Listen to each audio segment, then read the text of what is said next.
And we're live! Hey, welcome everybody to the Invictus community stream. We're so excited that you guys have joined us. We are here, and this is going to take place for our normal Vampire the Requiem, but we've got something super special for you. We've got a one-shot for Don't Rest Your Head. This is going to be a super dark, super crazy type game, and so we're excited that you guys can join us, and we're exploring this new system. So hopefully it's something that you guys may want to use yourself. So anyway, we appreciate you joining us. We'd also like to give a huge shout out to the Invictus guys. If you have not seen the Invictus the Invictus stream, go ahead and check out their YouTube channel. We've got some of that information in our description itself. We also have a Facebook community. That's exactly how this community stream started. So we all got together and found each other, and just started playing games with each other, so that we can kind of jump into a lot of games that we normally otherwise wouldn't be able to. So we'd also like to give a huge shout out to Ryan, and then all of our PCs. And we also have with us, again, I'll go back and reintroduce, we've got Ryan as our GM. Hello, Ryan. Hey, how's it going? I'm excited to give this a try. All right, we've got Mike playing Bron Wreckledge. He's going to be our tank. Hey, we're your tank. And then we also have our actuary, Andrew James, played by Mark Lane. Hello. And we also have myself. I'm going to be LC Neill. I'll be kept awakened by Chris Lawrence. So that's all I have for right now. Make sure that you guys are checking out the main stream every Wednesday night. So they've got a live viewing every at 8 o'clock Eastern. So make sure that you guys are there checking that out. There's a lot of cool games going on, so we hope to see you there. All right, so that's all from me. I'll turn it over to you, Ryan. Okay, so we're going to begin with you, Andrew. You're sitting in your office late one night, and you're going over this pattern that you've seen again and again. It's really starting to get to you, this pattern that cannot possibly be true, this string of people who are disappearing. There's no way that this is random. Absolutely no way. Can you tell me a little bit about what your office looks like? It's a cube farm. Standard set of offices that most people work in. Lots of cubicles, miles and miles of cubicles. And everyone's a number. There are no faces. If anyone nods or speaks to someone else in the office, it's rather unusual because it's lots of people packed in a small place, and you just have to do your job, do it all day. Don't have a life. Go home, come back the next day, and do it again. So it's late one night, and you're in your cube farm, and again, you're going over this pattern again and again and again, and it makes no sense. These string of murders you've seen in the papers, like, it's just too odd, too perfect, too random. When all of a sudden, it's maybe 8 or 9, you thought everyone had gone home. Again, it's been weeks since you've had a proper night's sleep. You can't even tell when you're awake and when you're dreaming anymore. And all of a sudden, somebody stands up in their their cubicle, which is very, very odd. And you look over, and it's strange, and then another person stands up. And then a person a little bit behind you stands up. And one of them turns their head at you and begins to speak in this very, very strange voice. It says, it sees the pattern. It sees the pattern it should know. And then the one across from it finishes his sentence saying, it says, but it's seen it. What should we do with it? What should we do with it? and then you hear the one behind it, and it says, "We strangle. We strangle it." And they begin to stand up and lurch towards your cubicle in almost this odd marionette-like fashion.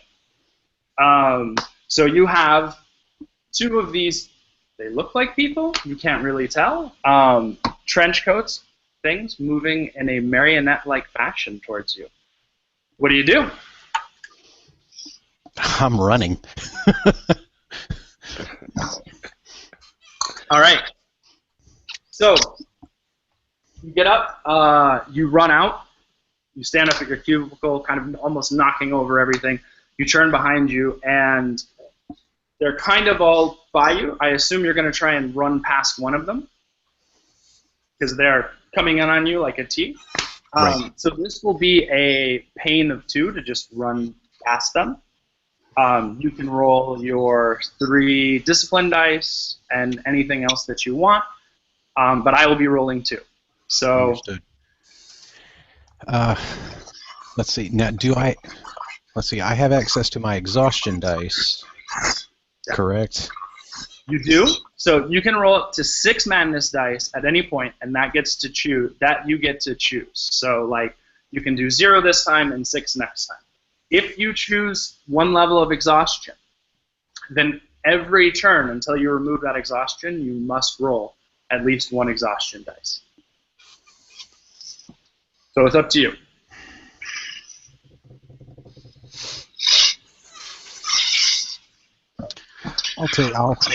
I'll roll 1 exhaustion. All right. Okay, so I'm marking you down for 1 exhaustion. Then you roll 4d6 against my 2. All right. 1 success. I have 0 successes, and it also looks like Sorry, trying to mark it, and I'm going past it every time. I know, not even worth it. So you have an exhaustion and pain are, well, no, pain would dominate. So Awesome. you really try, but you kind of trip a little bit and you stub your toe as you're running, and you get right by it. You run into the stairwell, and you hear this same voice in this kind of manic cackle. It runs, chase it. And it's now, instead of coming from outside of the stairwell like you were hearing before, it's coming from above. It's like they're a floor above me. Yeah. I mean, that actually works for me because I'm going to be heading for the front door. Getting out of the building. All right. So, you book it down these stairs, and you come to the front door. You slam open the fire escape exit door. No alarm goes off, weirdly enough. However, there are 2 more of them on the street walking up behind you, and they go, yeah, faster, chase it. I can't catch a break, man. Yeah.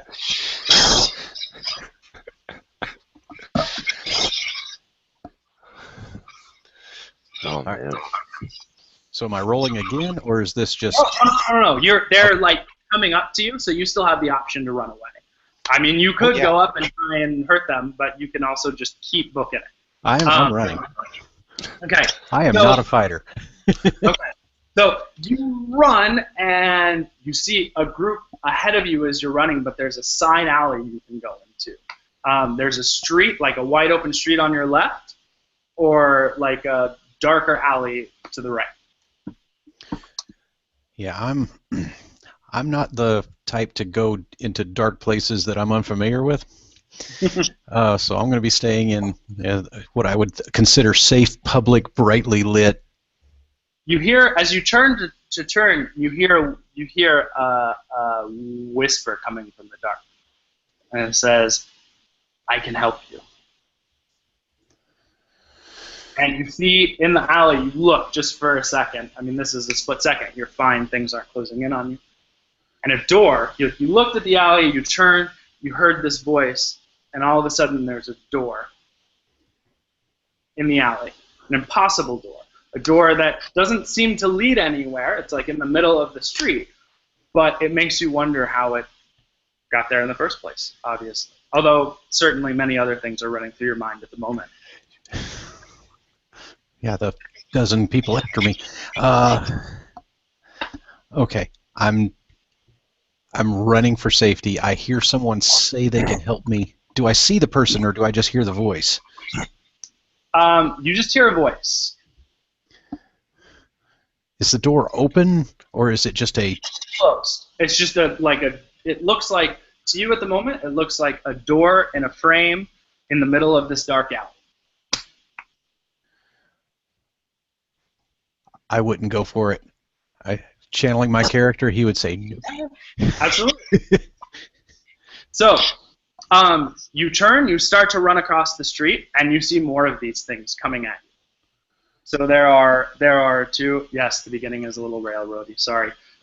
You see more of these things pouring out like across the street, and you do see a few people around, like other people who look like normal people, and they don't seem to notice these things at all. They're not even a bit perturbed, even though they seem to be flooding, like starting to swarm the streets like insects. And again, this voice in unison, like it'll come from different places, but it sounds like the same voice finishing a sentence. Chase it, catch it. Okay. So they're coming at me, and that doorway was the only possible safety I see. Yep. Okay, if that's the case, then yeah, if that's the only option, then I'm going to dart back toward it. Okay. You open up the door. It is complete and utter darkness inside the door. Somehow darker than the rest of the alley. Man.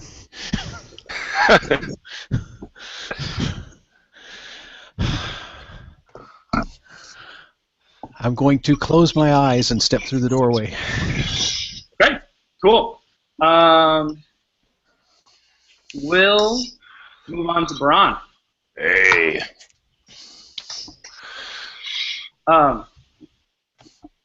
So it's kind of late afternoon, and you're trying to distract yourself from what's happened with your wife. You're at your gym and trying to just pump away whatever is bugging you. So what does your gym look like? My gym, it's run down. All the equipment's outdated. Can't afford to buy new stuff. It's got a dumbbell set, got a treadmill. That bare bones. This is the working man's gym. You come in, you lift heavy shit, and that's it. That's what we offer here at Bron's Gym Emporium. Awesome. So you're pumping iron, you're doing your thing. You have in your office where there used to be all sorts of used to have your memberships and your sort of offers and things. Now is just littered by evidence and anything that you can find about your wife's case, because that is now the one and only thing that matters. And you're in a similar situation. You're you haven't slept in forever. This has just been consuming your mind entirely. You can't tell day or night. It all seems to meld into each other. And 23rd hour of being at the gym, you walk back into your office, and your office is dark. It's nighttime. And this face appears in the darkness. It's just two white eyes. They're not quite the same size, and a long, long smile. And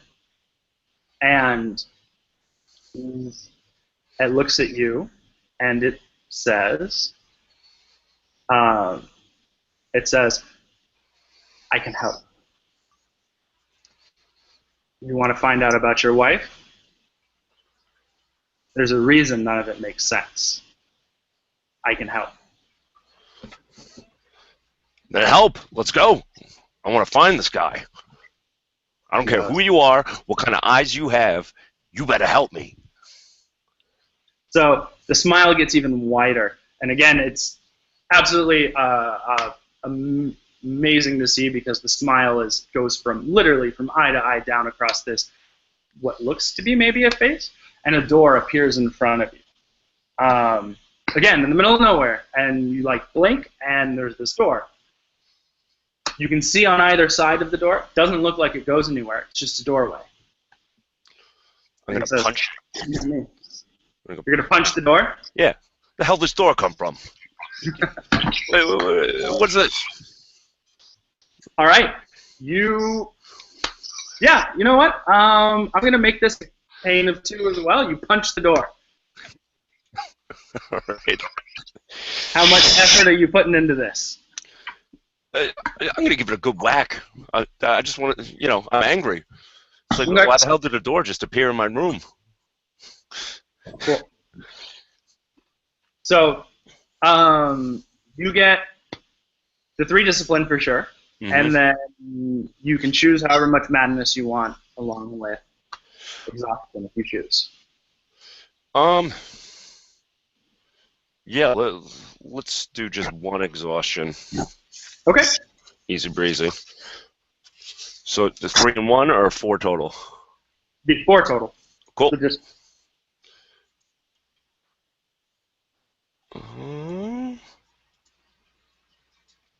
Oh, great. yeah. So tie is a success, and discipline dominates because you have 2 5s. So when discipline dominates, you can choose to remove a level of exhaustion if you like, or you can remove a fight or flight response if it's checked. We have exhaustion, so you can take that away if you want. It's your choice. Just let me know. Let's do that. Okay. So you do that, and you punch the door, and the face kind of smiles, expecting your hand to recoil, but it opens, and he looks and he says, "Interesting." And the door swings open. It doesn't break, but it swings open and into absolute darkness. I say, this better help me, voice. All right? Then I walk through the door. All right. You walk through the door.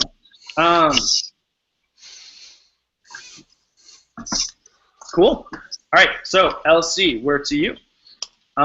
You are, again, in this cycle of like constantly working yourself, trying to make ends meet, trying to get everything together, and exactly what you're talking about. Not where you were, you're not always sure where you are, what's going on. Time, sometimes it seems infinitely slow and an instant takes forever, and sometimes it seems to go really fast. But it's what everyone says, right? Einstein and relativity. So you're sitting late one night, awake, again, because you can't sleep between the caffeine and the jobs and the work. Nothing is helping. What does your house look like?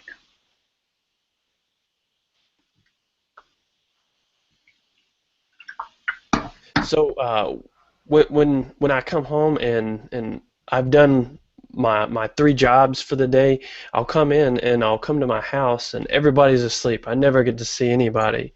So I just sit there and just try not to wake the wife. She's been just sick a whole bunch. So I'm trying to let her get a lot of rest because she needs, her sister comes and helps her with the kids the next day. So I try to be as quiet as possible. So I just sit there and I just stare blankly at stuff. I try to read sometimes, but normally everybody's sleeping and everything's usually dark, or I'll have on like my light or something real low so that I can read some stuff. What time is it when you got home tonight? So I usually get home probably about 3 o'clock. 2:30, 3 o'clock, and then I got to get back up in about 3 more hours at 5 in order to get to my next job.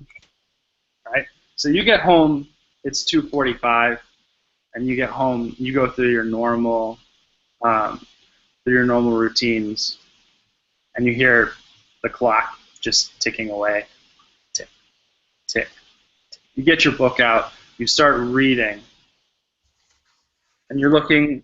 Shutting your eyes, opening them. You glance over the clock, you hear tick, tick, tick. Then all of a sudden the ticking stops. And you look at the clock. It's 3 o'clock exactly. And you watch the clock. And you wait. And it doesn't move.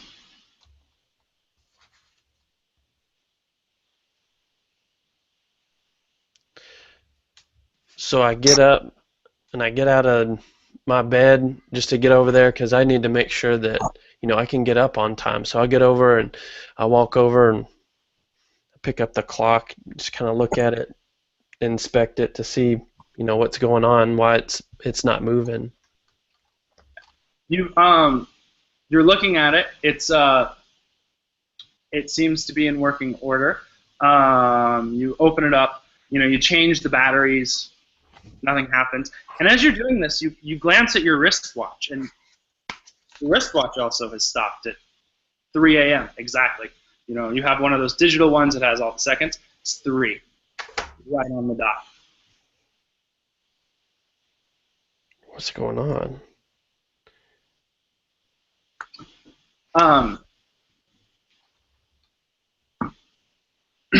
And then you hear a little bit of noise at your door.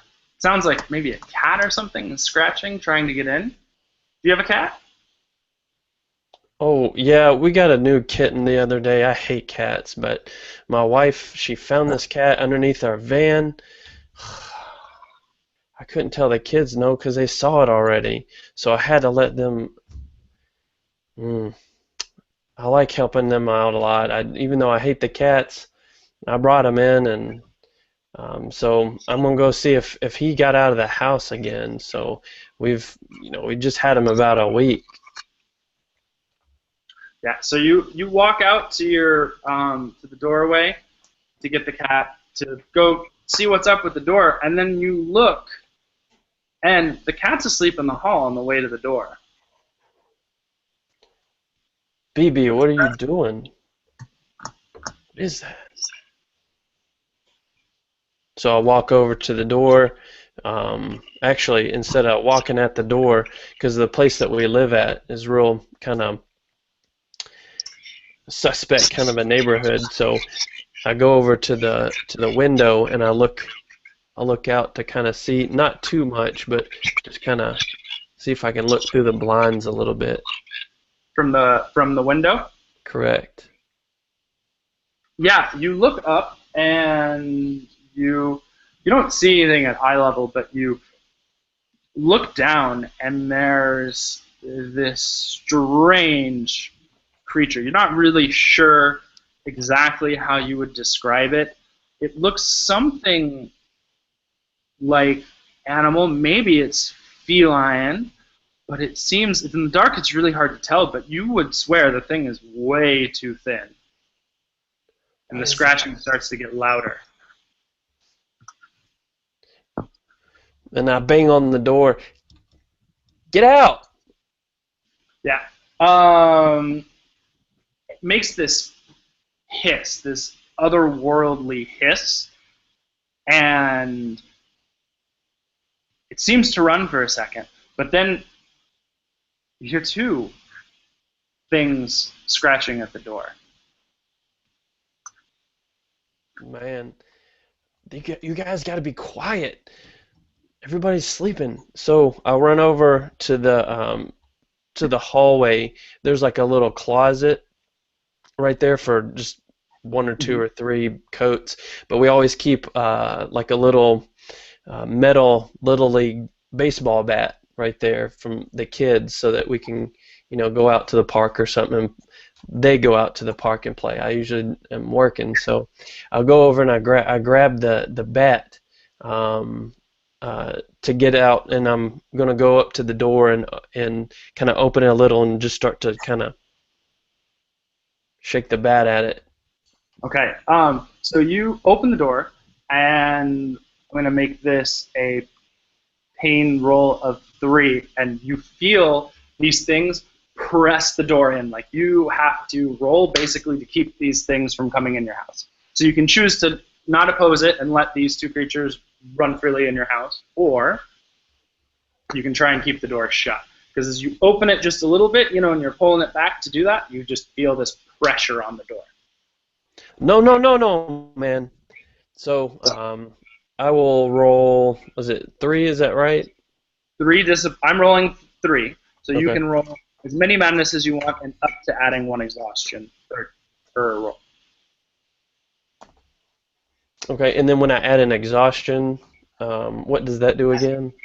So it gives you another dice, gives you a black dice. But if you if you decide to roll madness, you can roll 3 this turn and roll none the next time you roll.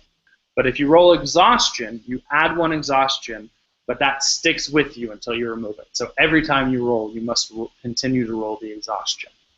And you can add those at a rate of 1 per a time that you roll. Okay. I will roll, I guess, an exhaustion, and then how many am I rolling for to meet the? So if I roll 3 to meet yours, I would roll an exhaustion for over. Yeah, you would roll all 4 of them then, and you're basically trying to beat my successes. It's always opposed rolls. Okay. So whatever I end up rolling, I could have up to 3 successes. I could have none. Okay. I'll do an exhaustion. Okay, so then you get to roll 4 dice. All right. Did I say 3 or 4? Because we can cancel the last one if I said 3. I did say 3. So Yeah. my bad. No, I did say 3 and I rolled 3. So I have 2 successes, you have 3 successes, and discipline dominates. So you can remove 1 level of exhaustion if you like, and yeah, you keep the door shut as these things are trying to furiously open your door. Okay. I'll remove that exhaustion. Okay. So yeah, you keep it shut as they are furiously opening the door. Do you shut it and lock it then, or do you? Yeah, I shut it and lock it. Okay, cool. So you shut it, you lock it, but you hear this battering at the door, and then you hear more battering at the back door. So now you're hearing these things stop at the front door. Now there are some at the back as well. Oh man. So I flick on the porch lights are usually off. So I'll flick on the front porch lights, and also the side, so it'll kind of have some floodlights. And then I'm going to run to the back to make sure that that door is locked. It usually is always locked, but I'm going to go ahead and go check that. You flick on the lights, and oddly enough, they don't come on. You look at the clock, you look at your watch, it's still 3 exactly. What is going on? You go, you check the door, it seems locked, and in the darkness of your house, this face appears. 2 eyes that are not quite the same size, a smile, and it's just absolutely in the darkness. And it whispers, it says, "They want you. They want you, Elsie." Oh my gosh, man! What the heck is that? Who are you, man? What are you doing in my house? It smiles. It says, "Helping you save your family." What are you talking about? You start to hear more scratching. It's on the window now. And there's like this loud, like, nails on a chalkboard screech on the glass. And a door appears in the middle of your room, and it says, "Elsie, they're coming after you. They don't want your family. Your family's asleep."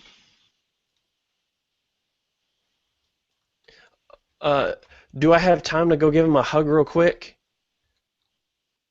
It smiles and says, "Of course."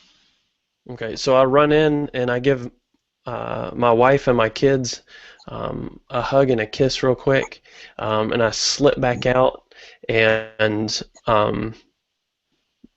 very calmly just walk straight through the door into the blackness. Okay. So yeah, you walk through the door. It's absolutely black. Okay, cool. So I'm going to describe what happens in the door because you all have the same sensation and the same experience. You all walk through the door, and as you open the door, you walk in, and you feel as though you're just floating in absolute darkness for you're not sure how long. Could be a minute, could be hours. You can't tell. Everything seems unnatural and strange. And then all of a sudden, you see before you a gargantuous, black, spherical. First you think it's an object, and then you begin to realize it's moving subtly and it's a creature. And it's so impossibly large. You have no way of describing it. You've never seen something like this before. You've seen pictures of whales, you've seen pictures of these things, you've heard about these organisms in the forest that supposedly grow throughout an entire forest. You've never seen, you couldn't even conceive of something being this large. And then as it moves, part of the black object turns white. And you come to the dawning realization that this object that you think is so incredibly big is only the eye of some other creature. And in this absolute horror, you turn to like one of your happiest memories to try and comfort you through this. Can you just tell me about that memory?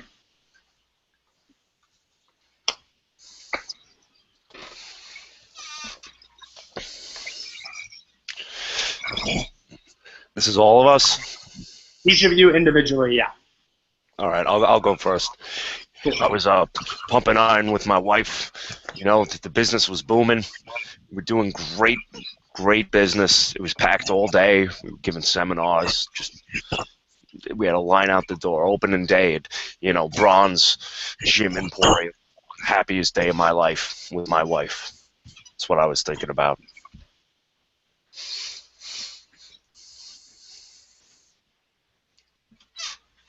James or Andrew?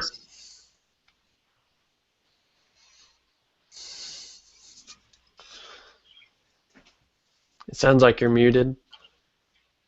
Oh.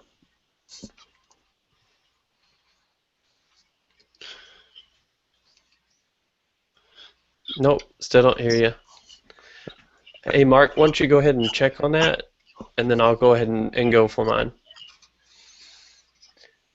So I was thinking about that one time where my kids and my family making me so happy.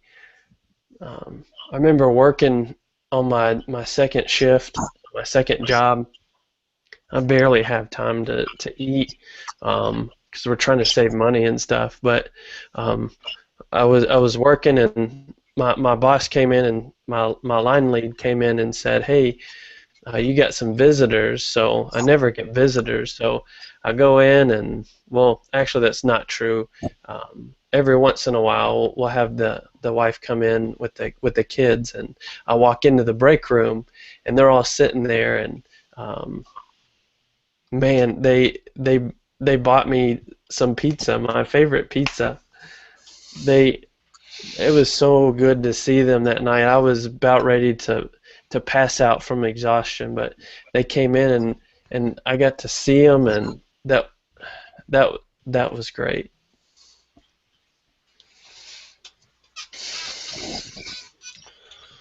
So how's the mic now? Am I? Sounds good, Mark. Awesome. Sorry about that. Not sure what happened. For me, I would probably be thinking about just about to graduate from college. Future ahead of me. Things are looking good. Expectation of, I'm going to take on the world and win. And, I've got friends around me, and, just having the time of my life, enjoying, that portion of my stepping in, out of, college and into true adulthood. Just truly enjoying my life before entering the grind. So, Bron, that sort of sense of power and accomplishment and the look on your wife's face as you guys were doing this and you were starting it, it's gone. Can't remember what your wife's face looks like. You can't remember any of those feelings. Like, you know that they were there, but you can't feel it anymore. It's missing. LC, the taste of that pizza, the faces of your wife and of your children, they're not there. I mean, you know you have wife and your children, you have children, and you know that this was your favorite event. It's there. It's kind of taunting you, but it's gone. You can't. And Andrew, that sense of accomplishment, that sense of like power and your sort of hopeful optimism, that joy that came with it, it's not there anymore. It's like watching something that you are completely objective from. You feel no feelings associated with this memory anymore. And it's blurry and little detail, and you can't, it's missing. It's like it's disappeared. And then the three of you are dumped into a small, dark room. And the first thing that you notice, you're not like on top of one another, but you see each other there. You've never seen each other before, but you're looking at one another. The first thing that you notice as you're going in is this constant ticking. Tick, tick, tick, tick. And then you start to hear all sorts of hissing noises. It sounds like steam is shooting from different areas, and you hear footsteps. And they all seem to be in concert, like some strange utilitarian orchestra of like steam hissing, people moving, very precise, exact. And there's a man in front of you. You're down in a basement. It's dark. There's a man in front of you furiously shoveling coal. But again, he's doing it in precision with this ticking of the clock. Like, he doesn't look like robotic, like he's dut, dut, dut. But you notice an odd, like, synchronization of him and all of the other noises. And he just keeps going about his business. Also, strangely enough, he's wearing suspenders, one of those, not a beret, but like a hat from the 1930s. His attire is very reminiscent of, like, late 20s, early 30s attire that you've seen in books. You've never seen someone wear something like this before, apart from in a movie. But he just seems to keep moving.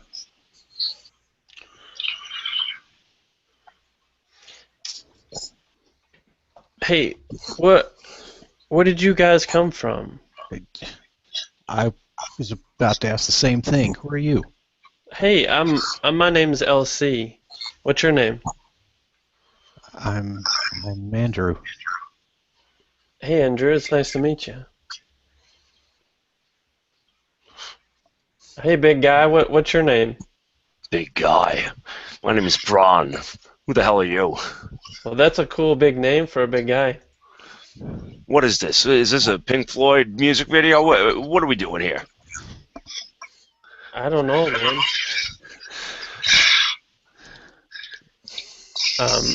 So I walk up to, there's a guy in front of us, correct? Yeah, and he doesn't seem threatening. He's just like doing his thing and kind of, he like acknowledges you, looks at you, but he's still kind of doing his thing. Okay, I walk up to him and, hey bud, do you mind if I help you a little bit?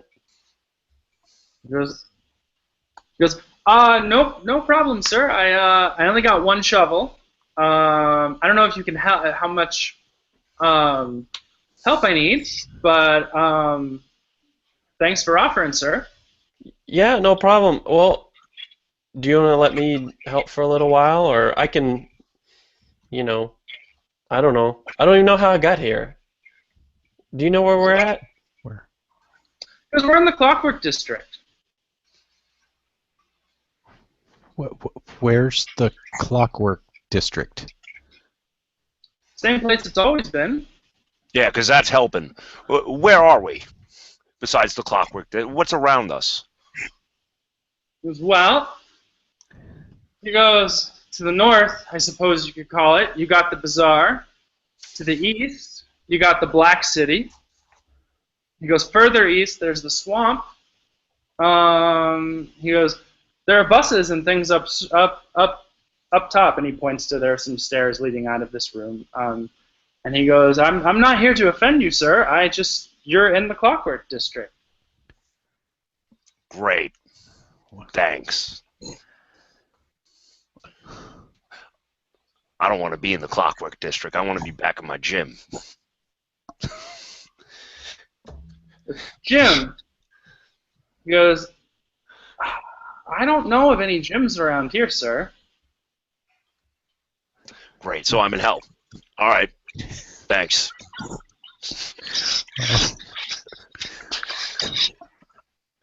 Yeah. While this is going on, I'm looking around. I mean, is it just him shoveling coal in a furnace? Stairs leading up? Him shoveling coal into a furnace. And this basement seems to have lots of coal. In the 5-10 minutes you've been in here, there's nothing. And there's a way up. There's a way up. You can kind of see what looks like artificial light outside. And nobody is blocking your way or telling you to not go anywhere. They just seem to be kind of responding to you, but not really rushing you one way or the other. Okay. Well, the big guy intimidates me, so I'm going to look at Lil C. How did you get here? What? I walk through a doorway in the middle of a street, and next thing I know, I'm here. Oh, yeah, man. I walked through a door, too. So I see that there's some stairs up there, so I'm just going to go ahead and walk over there. You want to come with? Sure. I don't have anything better to do.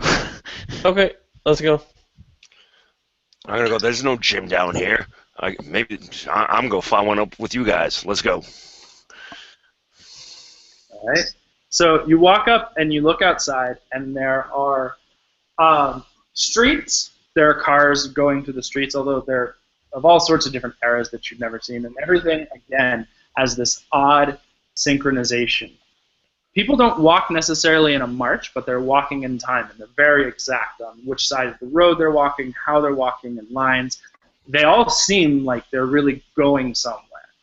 And as you look closer, you notice that although mostly there are people, there are other things in this crowd. Really difficult for you to describe particularly what any of them look like, but some of them seem to be almost humanoid, but maybe they're elongated and strange colors. You see green and purple. You see other things that are, where there should be hands, there are needles. And where there should be a head, there's sort of just a piece of cork. It is very, very bizarre. And everything is moving very, very exact. Nothing seems to pay you any mind. There are a variety of storefronts. But one, you see different things such as, you see things that look like they might be bars or might be restaurants, different areas, but it's this very block-like street, very exact, very gridded, and everybody seems to be moving in time, they have somewhere to go. Again, it has this very orchestrated, very symphony feel, everything is in its place.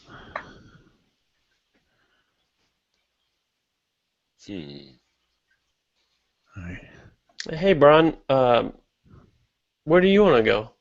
The bar. The bar or get a cup of coffee, one or the other. I wonder if that's at the swamp or at the bazaar. I bet they have some cool drinks at the bazaar. Sounds good to me. You do see some bars along this street, just on this little street that you're seeing. So. Quick drink, guys. I will follow the crowd. In my mind, I'm thinking, I am in the worst dream ever. I'm, doing the whole pinch self. No, that's not working. So I will more than likely just follow these two because I don't really have any. I am so out of my element right now. It's just like I need some stability. These two seem to have some sort of, stability to them, so I'm just going to follow them. So you walk into this bar, and the first thing that you notice is the decor seems like a not a dive bar. It almost seems like a fancy like French restaurant. Like you have these very nice tables with very nice, big round tables, big tablecloths. You notice the bartender is dressed in a very has like a 1950s style, like very proper suit. Looks like he's from suburbia. And you're looking around the tables, and what really, really like feels out of place is you look at one table, and these people seem to be dressed from Victorian England. You look at another table, and it looks like a group of greasers. Like you look at a third table, and they look like they could be straight out of the 1980s. Doesn't really, and nobody seems to be noticing this, or they kind of seem to be self-contained in their own groups, having their chats. There's also another table of things that look much less human, and you can't really gather any pattern from that. But everyone seems to be getting along amenably, and they're talking and kind of not about anything in particular that you hear. Seems like pleasantries, like, oh, how's the job going? Like nothing that you pick up on that seems strange or abnormal, apart from the whole set.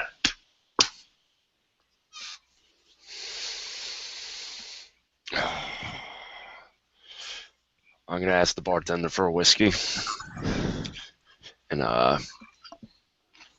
ask him, is this normal? Does this always happen? These guys and these guys? So he looks at you and he goes, I'm sorry, sir, you must be new here. We don't get whiskey around these parts. We do got lots of good wine for you, though. Yeah, these are my regular customers. Okay, listen up. I want you to find the biggest cup you have and pour as much wine as you can in those, okay? And then let me take this in. He goes, well, you don't want to be mixing the wines now, sir. And he goes, listen to me. Pour the wine in the cup now. He looks a little frightened. He goes, but okay, sir. He takes down 3 bottles of wine very, very carefully, and he points to them and he goes, this, sir, is a great 1800 vintage, brewed purely from the freshest joy. He grabs the other one and goes, this, sir, on the other hand, is sorrow. He goes, more of a 1952 fad, but a good one as well. And he goes, this third one here, sir, this third one,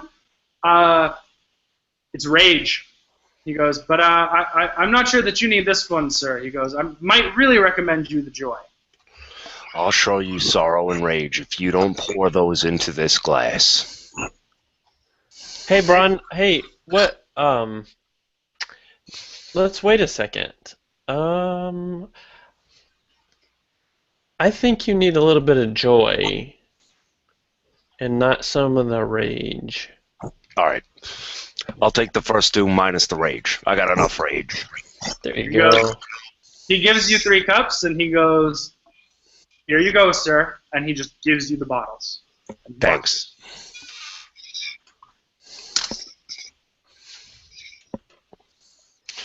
I'll see maybe you can get something out of them. I turn to Andrew, and I kind of talk at him. Hey, Andrew, do you want anything to drink? Are you okay? I'm not much of a drinker. If they had coffee or good strong tea, something like that, but it doesn't sound like they have anything like that here. Hey, bartender, can you get my friend some coffee? Do you have anything like coffee? He goes, oh, yes, yes, yes, sir. We got some coffee for you. He goes down. He gets a cup of coffee. He goes, best coffee we got around here. And he puts it in front of you. Like See, a nice Andrew? You just got to ask. So, bartender, what flavor is this? He goes, well, coffee, we tend to make the beans just out of alertness, you know? That's great. Can I have one? That's a great name for coffee. Alertness Sure. blend. He pours another cup, hands it to you. And can I pour a little bit into Bron's drink real quick? Sure.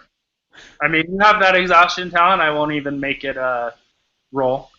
So, yeah, you do it. Okay, cool. All right, so I take a quick sip to, real carefully just to make sure that it's not, too hot, just to kind of, so it doesn't melt the enamel off my teeth. All right, so you drink a little bit of this coffee. And you feel really, really awake, more awake than you felt in a long time, and you feel like you're noticing everything. What's peculiar about it is you drink it, you feel alert, but you feel like almost like someone is there with you. Like the alertness isn't your own. You don't hear a voice or sense another presence, but it's like you're paying attention, but you're getting it from somewhere else. It's not coming from you. See, and I still haven't I've been smelling it and looking at LC as he's drinking. Because I'm hearing about wine made with sorrow and joy and thinking, okay, this is a hippy-dippy kind of place that has some strange stuff, and I'm not sure about alertness coffee. So I'm just holding my cup, looking at LC, not sure if I really want to drink this.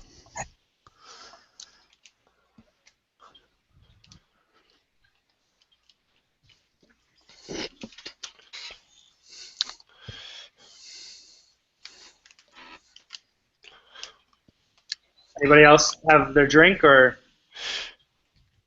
I'm drinking. do you sip it, or do you take like a whole big? I'm chugging for my life because I think I'm in hell. Okay. Being as that you poured 3 of these things down into 1 cup, I am going to make you roll against the pain of 3. You're going to have to roll 2 madness dice for this in order to keep your. This is just basically to see if you kind of lose your. If you're experiencing a whole lot right now. Cool. So we're doing 5. Yeah, so you have to roll your exhaustion. If you. Oh no, you got rid of your exhaustion. Yeah, I got rid of it. So good, yeah, you're rolling 5. 3. All right. Yeah, you beat me. I have 2 successes versus your 3. However, oh nope, discipline dominates, so you're good. But like, for a second, oh no, pain dominates. But for a second, you have you drink all of this at once, and at first you feel this nice warm sensation that starts to turn into like a joyous feeling. You're like, man, I'm getting drunk real quick. Then it's slammed by this feeling of like absolute utter sorrow. And then all of a sudden you're acutely aware not only of everything around, but of what's going on inside of you, and you're recognizing that these aren't your emotions. These are like a happiness and a sadness, and they belong to somebody else, but you're feeling them.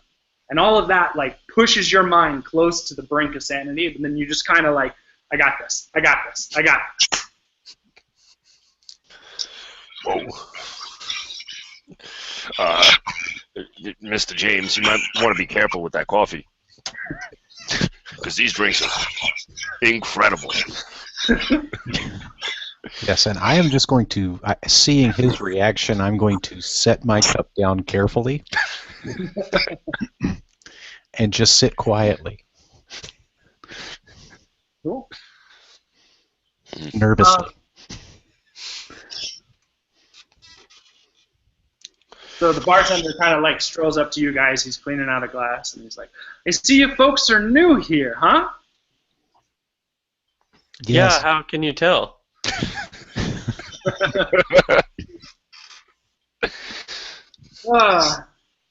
He goes, "Well, I mean, no offense, big man, but he set me off. He goes, you don't mix those two vintages." I'm living proof, brother.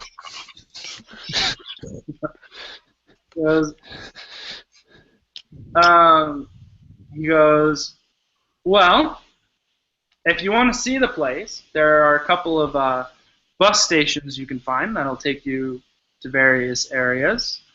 He goes, "What is it you're doing here?"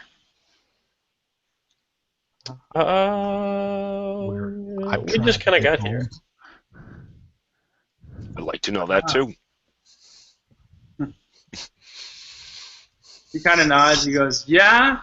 He goes, "I might get going pretty soon if I were you." He goes, "That's not a threat." And he kind of points to the clock. And you look at the clock, and this is the first time that you've noticed a clock here. You've seen lots of clocks, but it's the first time you've had a second to really process what's going on. And what strikes you about the clock is that there are 13 hours on this clock. And it's about 10:30. He goes, "Now, I don't mind you guys being here at all, but if you're here without a job," he goes, "the sheriff might not like finding you here." He goes, "I might start moving or looking around, but once that clock strikes 13, he goes, you guys don't want to be in the Clockwork District."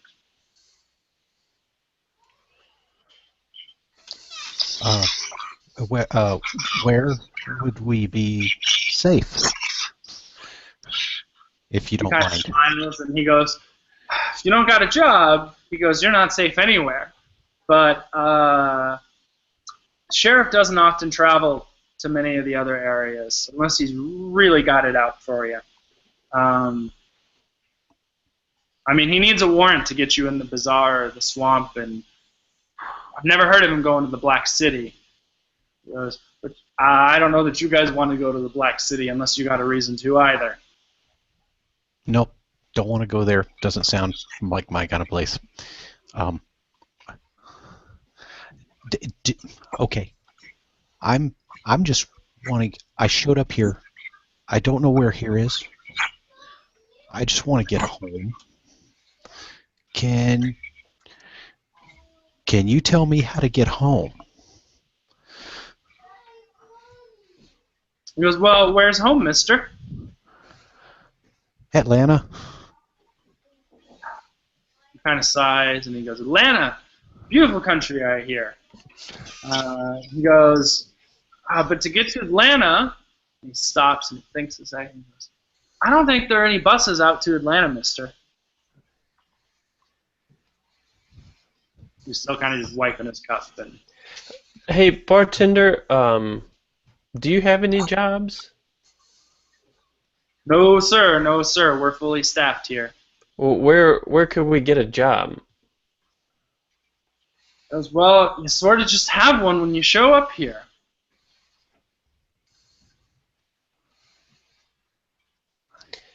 Hey, Bron and Andrew, do you guys want to try to find a job maybe? Or do you just want to just go ahead and get out of here? I'm all for whatever this marshal, whoever he is, if he's gonna hunt us down for not having a job. I'm all for, well, not being here, because it sounds like he doesn't leave here. So if I can not be here, that sounds like the best plan for me. Yeah, I think we should get moving. It sounded like the bazaar or the swamp. It doesn't sound like he's going to come. Maybe that's a good spot for us to start. What do you guys think? Sure. Bartender, do you happen to know if we can get transportation from the bazaar? Yeah, yes, sir, yes, sir. There's you go up a block down the street. There's a bus station. It'll take you anywhere that you want in the city. He goes, if it's your first time and you're looking for something, I gotta tell you, I highly recommend the bazaar. You know, I mean, that's where people go to buy things that they can't find here. Well, hey, bartender, I really appreciate it. Hey, guys, I think the bazaar probably would be a better idea than the swamp, because swamps usually are kind of gross. Yeah, and there's no gym in the swamp. Better shot at the bazaar. Yeah, I don't want to get messed up, so sure. All right. So you guys get out, you kind of walk in sync with it. You finish up, if you so choose, you finish up your drinks, whatever's left. You walk kind of trying to be in sync with the rest of the people to not take attention to yourself. And as you're getting a feel for the city, you're looking around, and there's just pipework everywhere. You see steam shooting out from different places, and you look up, and another thing you hadn't noticed before, these buildings seem impossibly high. You look up, I mean, you've seen skyscrapers. Some of you have been to New York or the big city before, but usually you look up and you can kind of see the top. These, you look up and it just keeps going. You're not really sure as to what or how these things are constructed. And you get to the bus stop, and there are 3 lines. One that says to Bazaar, one that says to the Black City, and one that says to the Swamp. And you notice that there are a pretty even mix of people and these other creatures in the line for the bazaar. In the swamp, there are a few people, but mostly these other worldly sort of beings. And the Black City, there is nothing but these other worldly beings. And they look a little more aberration-like than others. Like, you've seen some that seem almost whimsical, like they're like funny colored-looking people, or they have like elongated features. Then there are others that are more sinister. They seem to be more devilish in nature is the closest way you could describe it. And it seems to be the ones going to the Black City seem to be comprised primarily of the more devilish, dark, aberration-looking things. And I take it you guys are going to the bazaar? So get in. Plan. Just wanted to make sure. Get into the bus, you ride through, and you're riding through probably 10, 20 minutes on the bus, and then all of a sudden, it's really dark. So, like, the cities just sort of slowly end. The buildings never get smaller. And you look on either side, and there's just a road and absolute darkness around. Maybe 5, 10 minutes of this. Makes you a little uneasy, but you don't see any of the other passengers even seem to be noticing. And you stroll out, and then all of a sudden it opens up again, and you look around, and there are these makeshift lean-to canvas tents everywhere, and you see people with all sorts of things hanging up inside of the tent, and they're all of these green creatures. They're remind you most of something from the movie Gremlins. They're like dark green. They have these like long, sharp teeth. They're a bit taller though. They seem to be wearing clothes, and they're speaking in a way that you can understand. You hear like, "Come, come, get your peppers, get your peppers." You hear another one like, "Joy, we got fresh, pure joy right here, right here. Come on over." You hear a third one, you know, "Oddities, oddities. We got rings, we got books, anything that you need, oddities." And you're coming through, and the bus stops. And you get out, and there's just this massive, sprawling complex of tents. It reminds you almost of like a Hooverville from the 1930s. These little lean-to tents, but then it's almost like a circus or a carnival. These people are out there hawking goods at market. So there you are. I'd like to take this time to actually kind of inspect myself a little. I guess on the way through the bus ride, I kind of check my pockets to kind of make sure to see kind of what I have on me. Yeah, I admit that when we left the bar, I'm thinking, we didn't pay for anything. How did we get away with that? And now we're in a place that looks like people are selling stuff, and I'm thinking, well, kind of like LC, I got to check my pockets and make sure, do I have money on me? Well, hopefully my money's good here. What little I have. So you have whatever you would have had with you, your wallet, maybe like a little key flashlight, your keys, a cell phone if you carry a cell phone. Whatever you were carrying on your person at the time that you stepped through the door, and it's all there. Nobody has rifled through or taken anything.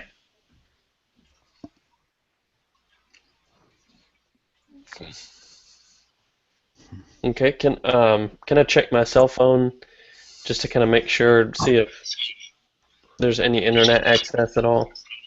Yeah, no, you turn it on, and like your phone comes on. It seems to be okay, but it's just nothing. No signal.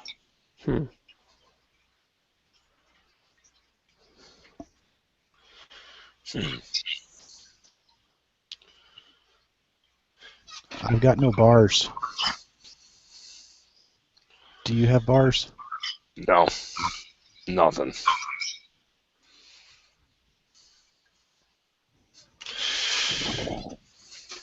Neill doesn't have bars either.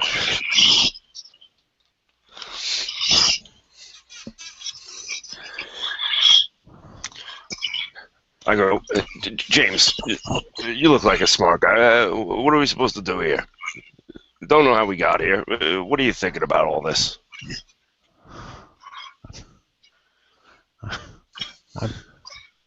I am so lost. I don't know. I still have a hard time believing I'm here. I don't know what I'm doing here. I don't know why I'm here. I was running away from someone, and then I ended up here. Well, bro, we're both in the same boat. All of us are in the same boat. We gotta realize where we are, and we gotta take action. We gotta do something. The guy said get a job. I don't know. Maybe Neill can help us out. You guys talk this out for a second. I'm going to use the restroom real quick. Oh. Hey, sorry guys, my connection dropped real quick. So what do you guys want to try to see if we can figure out a way to get out of here? Well, Bron and I were just talking about, well, we don't know why we're here, but we got to figure that out. And I mean, as you say, they were telling us if we don't have a job, then we may get picked up by this Marshall guy. I've got a job at home, but I don't know if that'll carry any weight here. I don't even. Have you seen some of these people? I'm not even sure if they're people.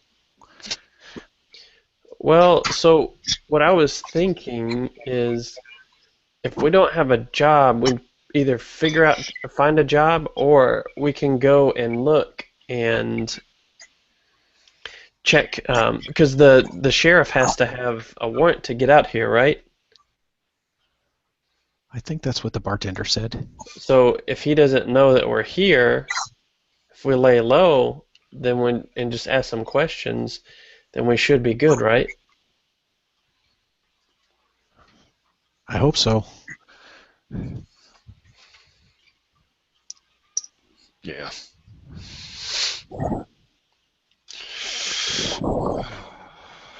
Yeah, this whole time that you're talking, you're hearing people, shouting, "Peppers, get your peppers, get your peppers." One of them seemed to hear your conversation. He's like, "Bars, I got bars," and he's holding two like iron bars up in the air.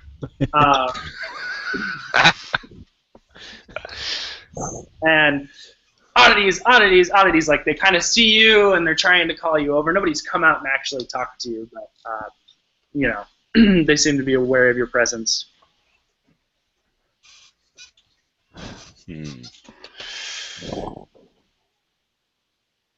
Oh, you guys think that these guys might have either jobs or information?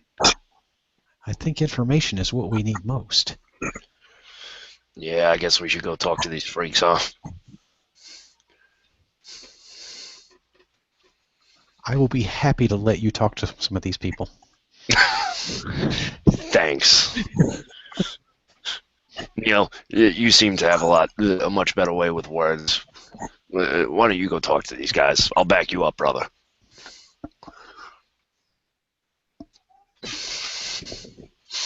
So you walk up to, is there anything you're in particularly, any of the stands in particular you're thinking about, or doesn't matter?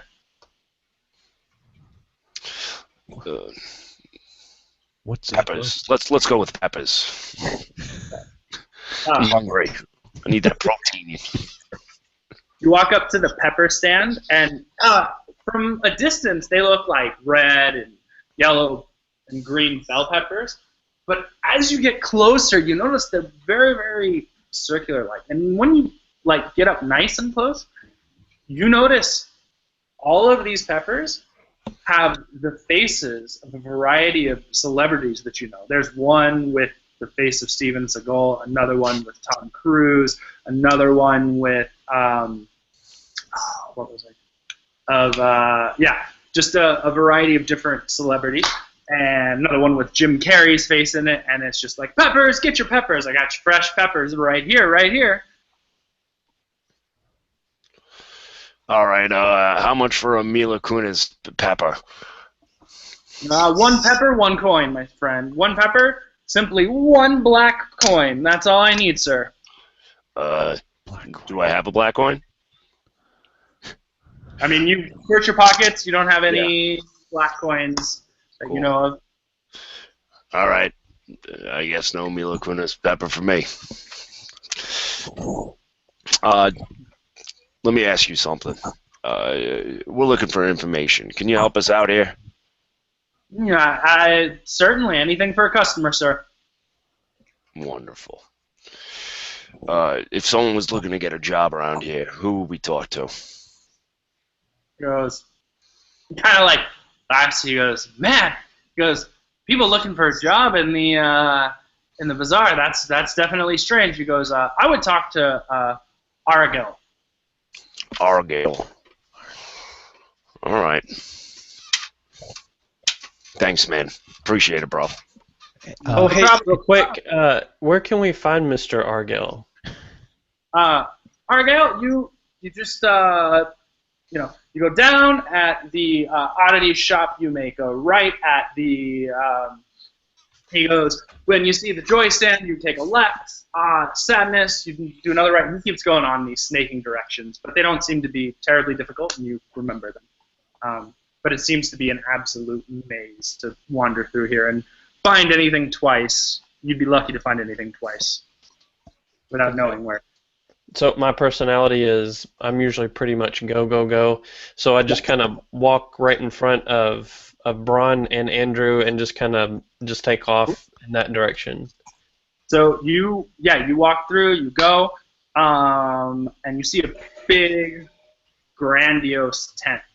And out front of it, there are 2 of these little creatures standing, and they have, it looks like some type of weapon. It's a big, they're holding on to a wooden end of it, and on the ground, there's a big metal part. And it looks closest to like a mace that you've seen, except one part of it's really pointy at the end. And they seem to be just holding them there at the ground in front of the tent. And this seems to be the tent that was described to you, find Argyle.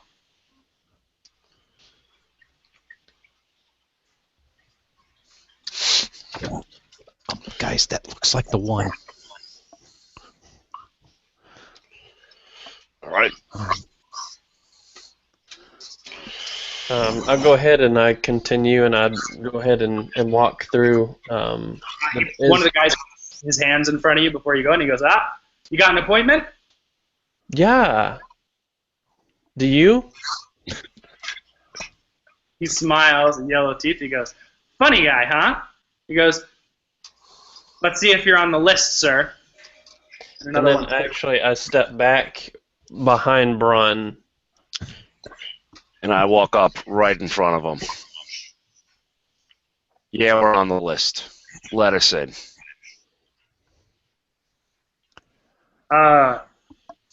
Again, he kind of smiles and snickers. He goes, gotta get an appointment, man. He goes, I don't see your name on an appointment here. Oh yeah. Ask him which name that he's looking under.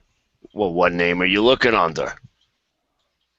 He goes, I got Scrum and an Armoth. He goes, let me tell you Scrum or Armoth? Yeah, I'm Scrum. Oh, all right. Opens the tent. He goes, Scrum's here, sir. Opens the tent. We walk on in. All right, good job, Ron. Bron Wreckledge at your service. I meant Bron. Oh, Scrum. They don't even nervously behind them. And you walk in, and there is another one of these creatures. It's a little bit bigger than the rest. He has a huge belly, lots of golden earrings on either side. He has a huge, very decorative, what looks like a scepter or some type of rod. And he sits on this giant, it seems to be gold with like a red plush thing, with red plush where he sits. And the chair is too big for him.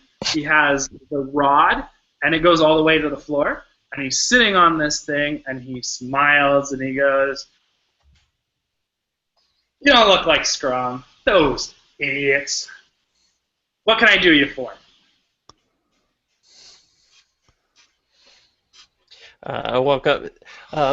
Hey, so we're pretty new here, and we're trying to look to kind of get a way out of here. Do you know anything about the Dark City? The Black City, you mean? Yes, the Black City. That's what I said. He goes, He goes, yeah. He goes, it's a place where most of the nightmares are hanging out. They sure seem to enjoy it. He goes, I make it my business not to be found there too often. Although I do love the coins that get mint out of there.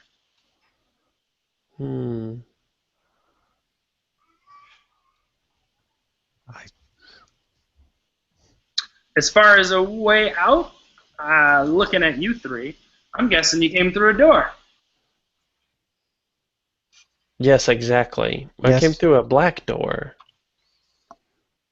He goes, different colors, different sizes, different shape. Happens all the time. He goes, now, I can't just make a door show up. But he goes, I could definitely show you how to find the doors for a price. Since it's kind of new, Andrew actually probably has some money. What kind of price are we talking? Well,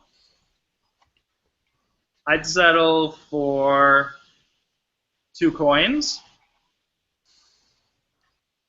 Well, I've got some change on me, but No. And he shows you, and there are these big coins about the size of a $50, and they're absolutely black, blacker than something you've ever seen. And as they like move in the light, it looks like there's a shape in there that you can't really make out.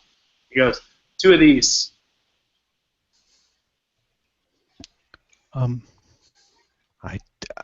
Guys, I don't have that. How can we obtain some of these coins? I would like to pay you, Well, but he goes, I'll also settle on a memory.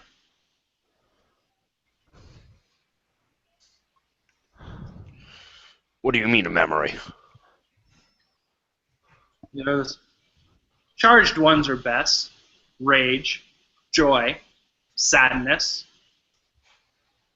Just don't try to give me into that boredom or waiting around crap.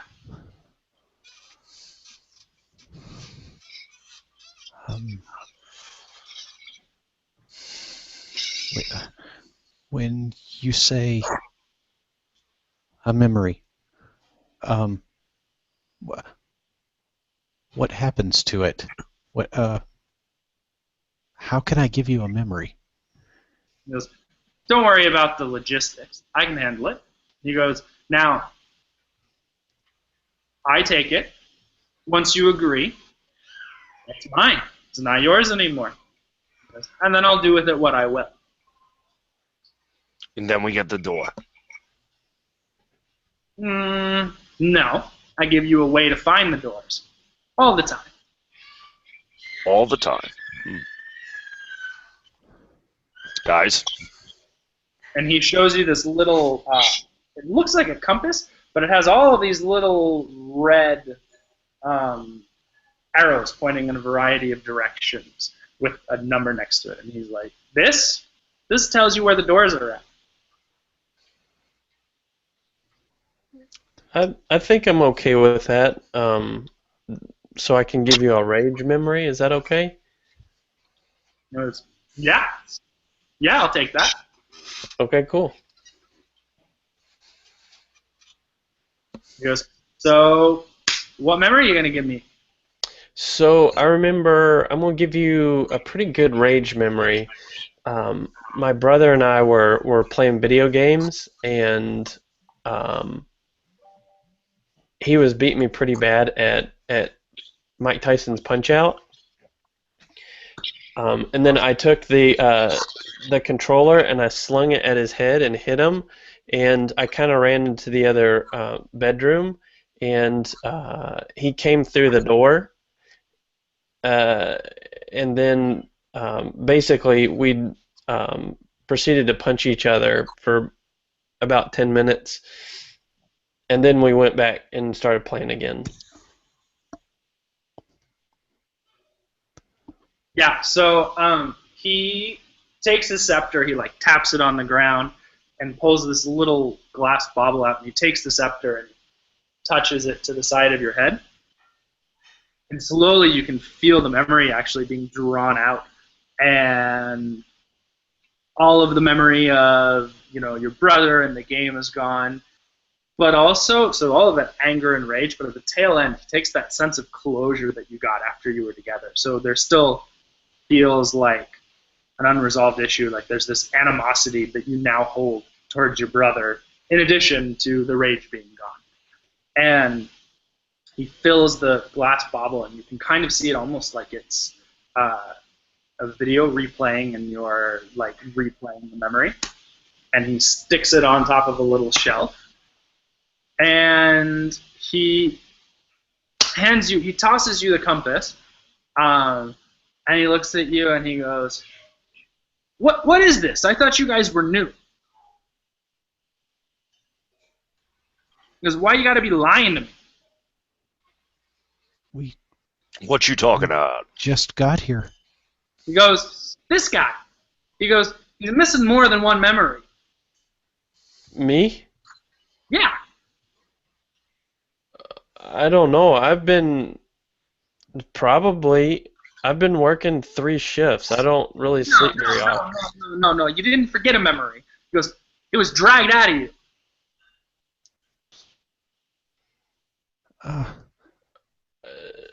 I don't know.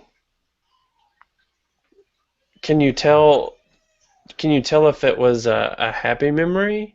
Yeah. It seemed, well, it looks like it might have been happy. Something about, I don't know, you got little runts and some type of gross oily dish going on. I don't understand you people with your things, but he goes, something like that. He goes, but you said you never done this before. I just got here, as far as I know. And now, out of character, just as a question, when you described our entry into this place, would we have remembered the giant monster? And you would have remembered the giant monster. You also remember that there is a memory there. Like, it's still there. It's not like so nice that it's just gone and you forget it. It's like, you know that there is a void there. Like, you know that should be happy, and it's gone. Okay.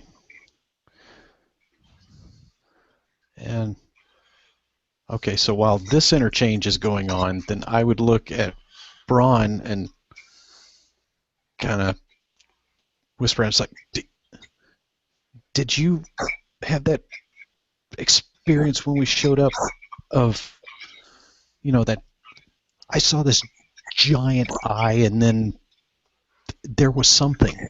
I know there was something, but I'm thinking it's what he's talking about because I feel like I should have remembered something, but I can't remember what it is now. Yeah, bro. Something's missing, and I saw that giant white thingamajig. Yes. Yeah. Something's going on here, so, yeah. This guy seems to know what he's talking about. So. He goes, hey. He kind of hears you. He goes, you mean you didn't trade it? No.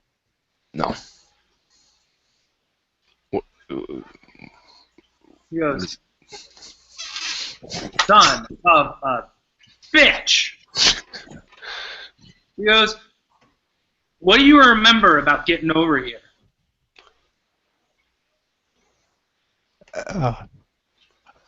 Running away, a doorway, a big giant eye, and then... Yeah, but why did you get in the door? Why did you get in the door in the first place? Because someone was chasing me. No.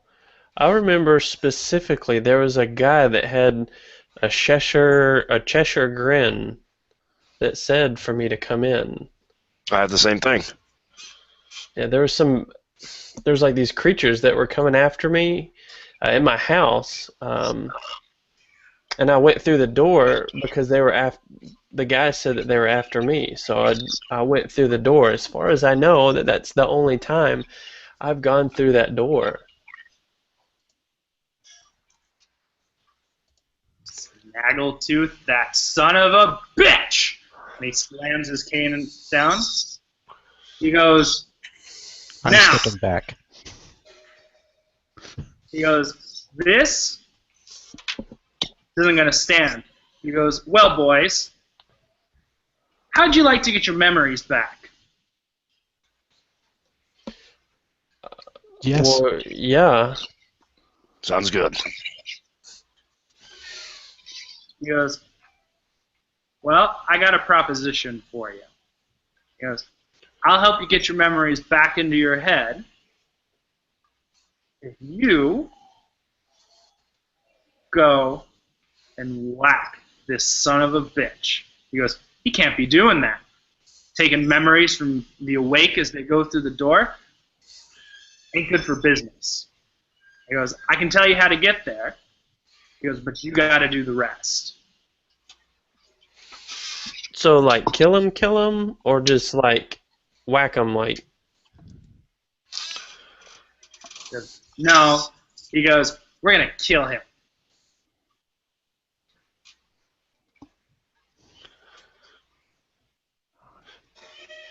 Well, I got my answer, guys. What do you think? I am way not sure about this. With my out of character, super timid guy, doesn't know, always nervous. So he's going to be really hesitant. Back in character, I'm standing there just kind of nervously. Yeah, well, I think we're good. Let's do this. I'm down to kill some people. All right. He goes, now he's probably got a few people standing guard. He goes, but I can loan you this. And he goes, yo, Cecil, get in here. And one of the guard who let you in runs in, and he goes, give him your negotiator. He goes, kind of like shrugs, and he hands you the stick mace thing to the big guy. He says, now you got to be careful. These guys, He goes, they're going to be out to get you. But, I mean, you're awake. You can deal with it. Sounds good. Thanks for the big stick. Does it do anything special, or is it just a big stick? He goes, well, you swing it, and it hits. Whoopee. Thanks.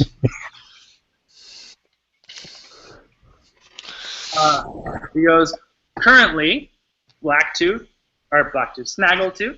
is hanging out in the Black City. He goes, but I can tell you where. And he kind of like draws, he tells you and grabs a scrap of paper and kind of draws a poorly hand-drawn map, but enough to understand it, and hands it to you. He goes, make your way to the Black City. He goes, beat this guy up. Give me a piece of whatever you can get from whatever's left of him, and there'll be something nice waiting for you here.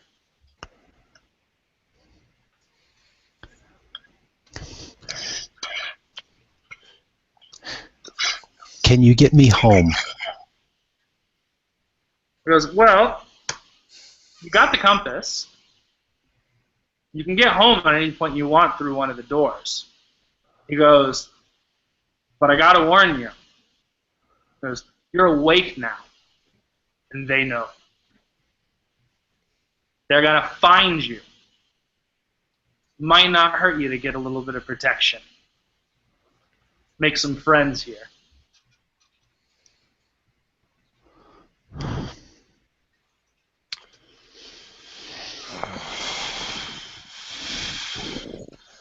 Okay.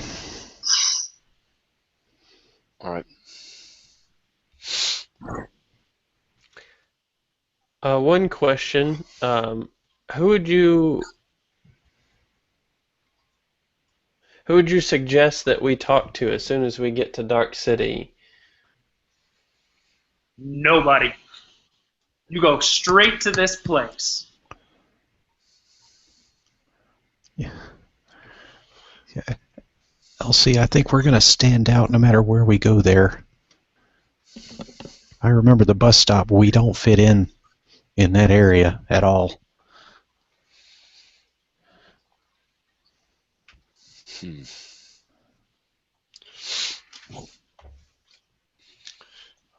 All right. So let me just get this straight. We're gonna go to this Black City, kill this Snaggletooth guy, then we get these memories back.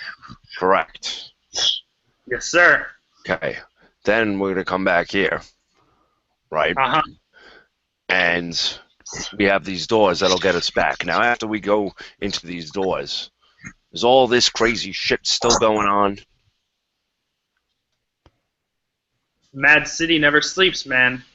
This ain't the city slumber. Yeah, but can I go back home without being disturbed by you Mad City people? I never disturbed you in the first place. I said I can give you some type of protection. All right. All right. Good enough for me. Better than what I got now.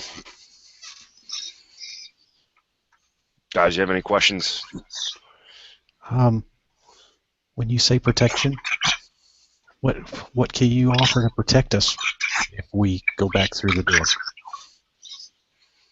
He goes, you know, I can keep most of the nightmares away from you. If I say you're my guys, they're going to leave you alone for the most part.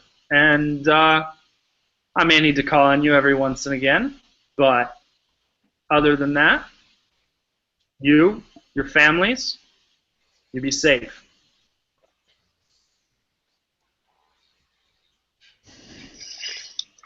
Well, you know, guys, I don't really like killing people, but I don't know if we have too much of a choice here. He's like, you're not going to be killing any people. I guarantee you that. Whoa. So, how hard is it to kill this Snaggletooth? Especially if it's not a person. He goes, I mean, probably ain't easy. He opened the door, but if anyone's suited to do it, it's the awake. All right, I'll ask the silly question. What the fuck's a snaggletooth? He goes, that's his name. He goes, cheeky bastard with the big grin and the eyes in the dark. He goes, he's one of the nightmares. Ah. Lovely. He's been in here peddling his wares recently, talking about his new stockpile of memories and how he can get as many as you want for nothing. That little twerp. All right.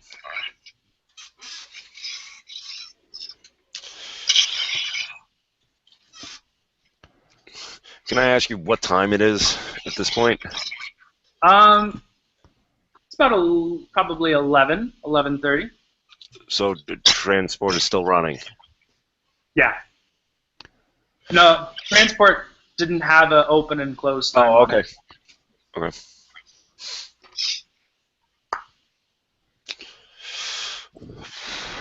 Well, gentlemen, I still don't like killing a not person, but I do need that memory though. So I think we should go ahead and head on out. What do you guys think? Sounds like our only choice.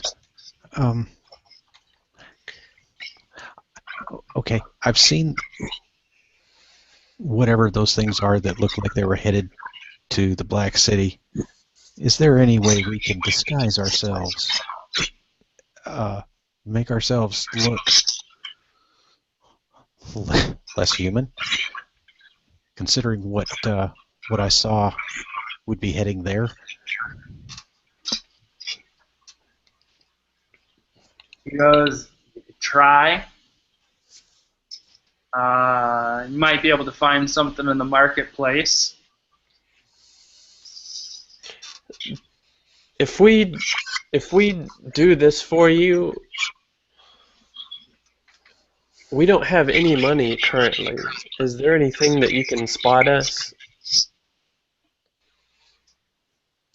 He goes, yeah. I could let a coin or two go. That'd be much appreciated. I think we should be able to go from here, guys, and get our disguises if we need them.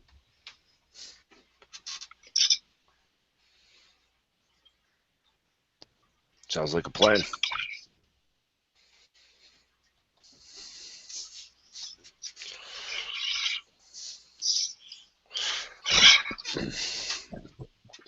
Okay, so I'll go ahead and walk out, and I wait for everybody else.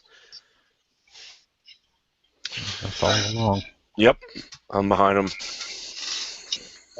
So presumably you're looking for some type of disguise. Correct. Okay. You don't, like, at first you're looking for disguises, and you don't see many people peddling clothes or anything like that. But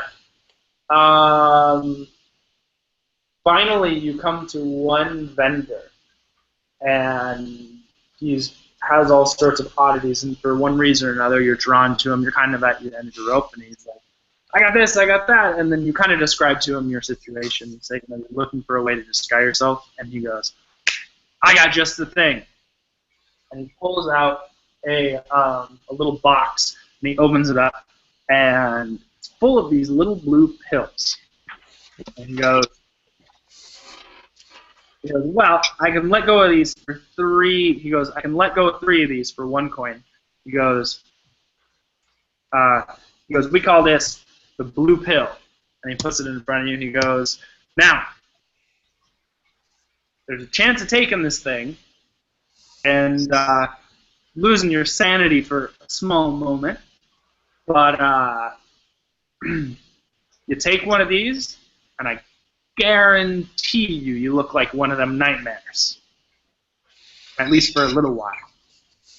How long is a little while? Like, are we talking about 2 or 3 hours? Or talking about 24 hours? Kind of shrugs his shoulder. He goes, depends on the person. Or are they awake? Can we deactivate this if we need to? He goes, as long as you don't go mad. All right, I'm cool.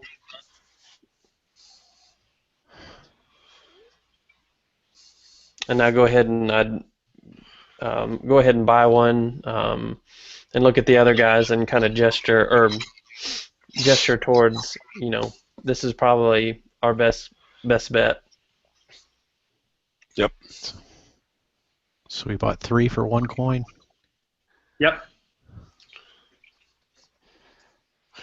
I like this market. It's a good deal.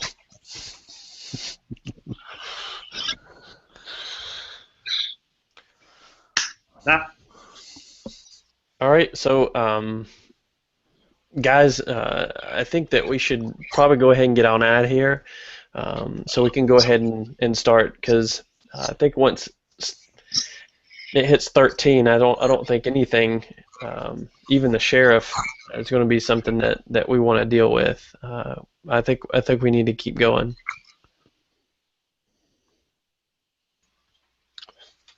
Yeah, let's roll. Okay. Right. You find your way back to the bus stop. Are you going to take the pill now, or are you going to take it once you get there, or what's your... I vote for waiting. We don't know how long this will last.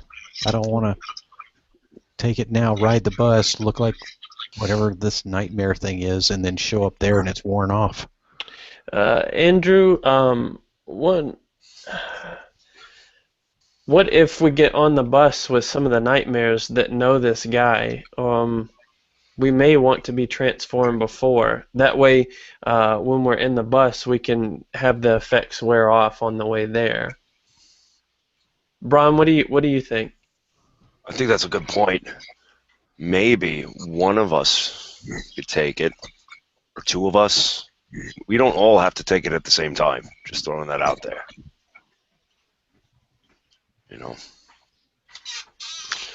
So you 2 could take it, and then I can just pretend that you're escorting me, and that way one of us won't have to take the pill.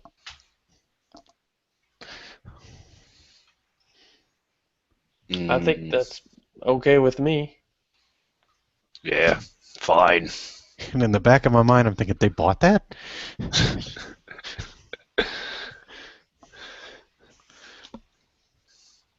All right. So I guess, are we going to take this pill?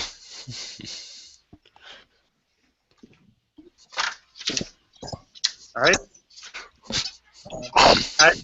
Take your pill. You're going to be rolling against a madness of 5, a pain of 4. And you need to take at least 3 madness dice for this. Take this pill, because it is going to radically alter your form. Oh, great. All right. So we're rolling 6. 3 At disciplines. least. One more if you want. And what are we rolling against you? Are you rolling? Yeah, I'll roll. It's always against me. Okay. So. All right. I'll roll 6 and, pray to the gods of nightmares. Oh. So 2 successes versus 2 successes. So you win, so I don't get to do anything to you.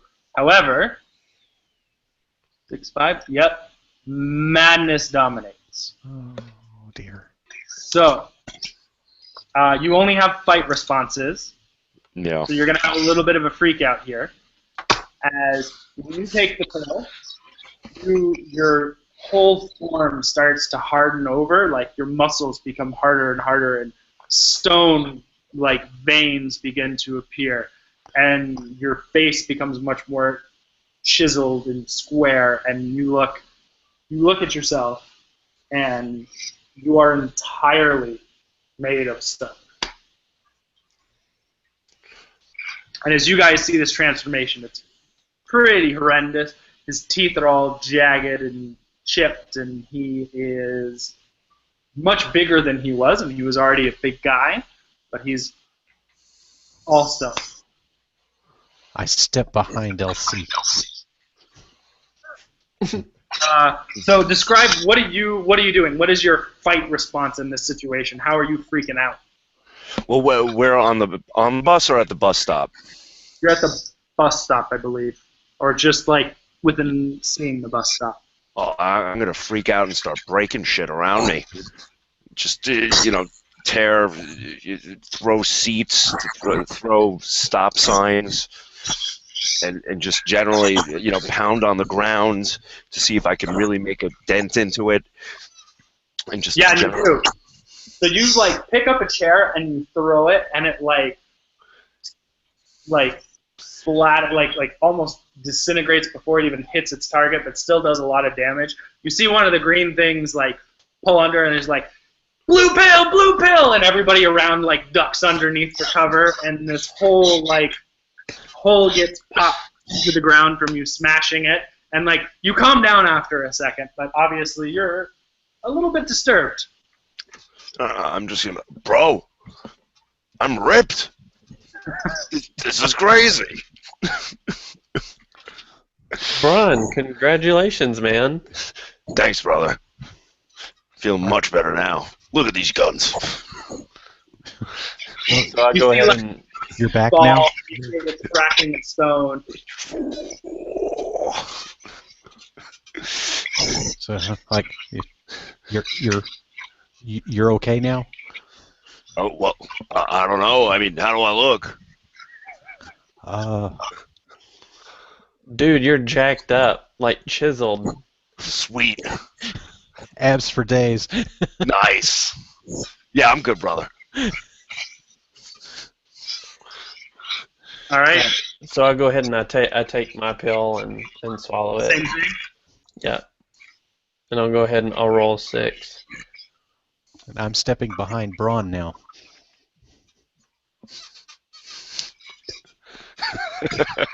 Oh, shoot. Let's see. Oh, no. Well, the good news is discipline dominates. The bad news is you lose against me. The pill still works, but you are going to have a... So when you lose, usually the thing that you're doing is not successful. And as the GM, I choose one response that you tick off. It can be exhaustion, or it can be a fight or a flight. You're going to have a flight response in a moment of just abject terror, and you are going to start transforming. And so what happens to you is where your hand was, it begins to get a variety of gears and cogs, and there are these wiry fingers, and it goes all the way up, and you see this transformation. It starts to horrify you, just like this huge conglomeration of different cogs of various sizes, and it goes all the way up, and it gets over your heart, and where your heart should be, there's just a single clock ticking, and it gets about halfway through, and it just stops. So your arm and your leg are these hideous clockwork humanoid-like things, but then the rest of your body still looks relatively human. You believe you look actually more frightening than most of the nightmares.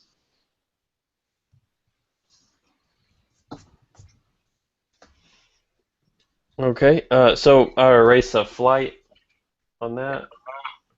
So you mark off, check one flight just that you've used it. Okay. Cool.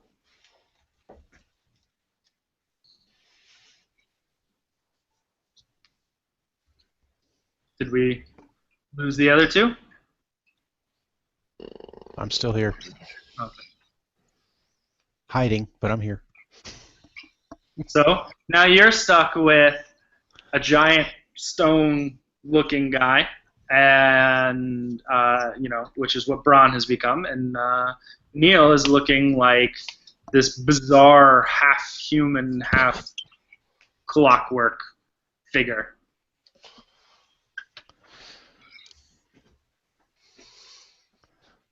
Damn. Andrew, come on, bud.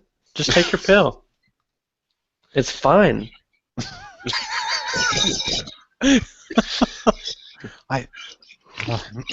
Sorry, getting back in character. I thought we were gonna have you two take the pills, and I was gonna, be escorted by you. Right, but it's fine, and the coffee was fine, and the wine was fine. Just take it. And liquor is quicker. Yes.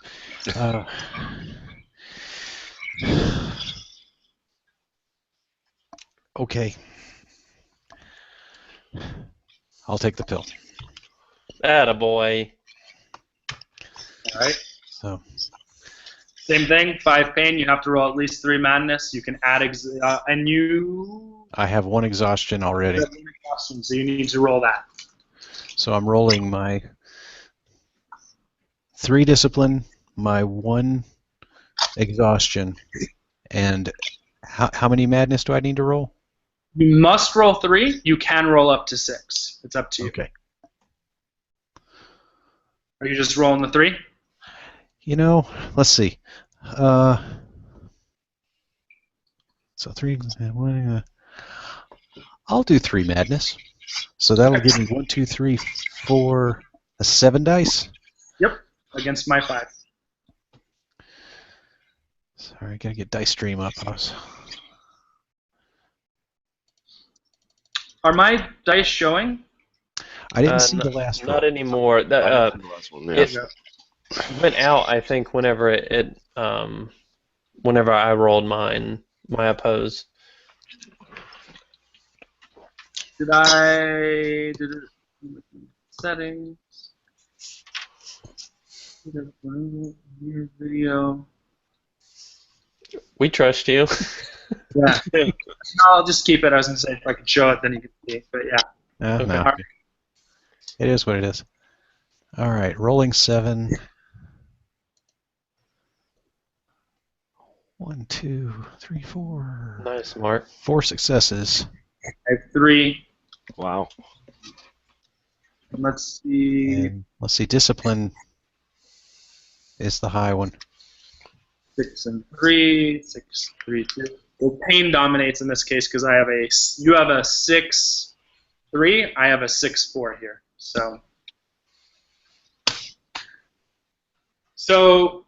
But you succeed, you transform, and your body becomes almost ethereal and gas-like. Like you can see a form there, but it's almost invisible except for where your eyes should be. They're almost these like,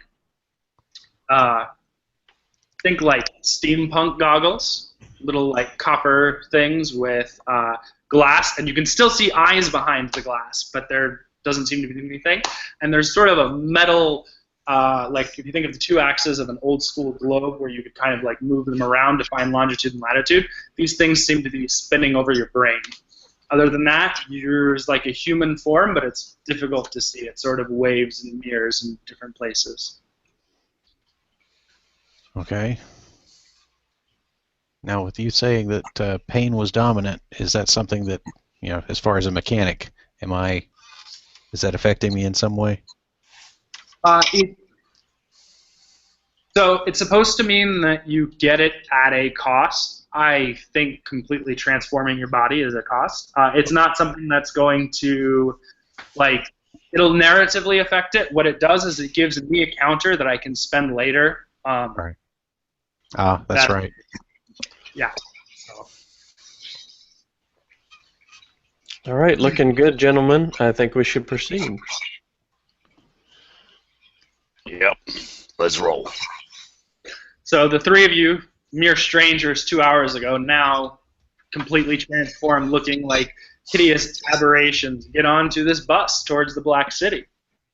The only one of you that seems to garner any special attention at all is Neill, because you're this sort of hideous hack thing, and you get through, and it's the same sort of system. You kind of drive away. One thing that you do notice is different. There's only one bus stop in the bazaar, and you begin to drive away, and you drive through, and then all of a sudden the road again becomes completely black on both sides, and you see nothing but the road.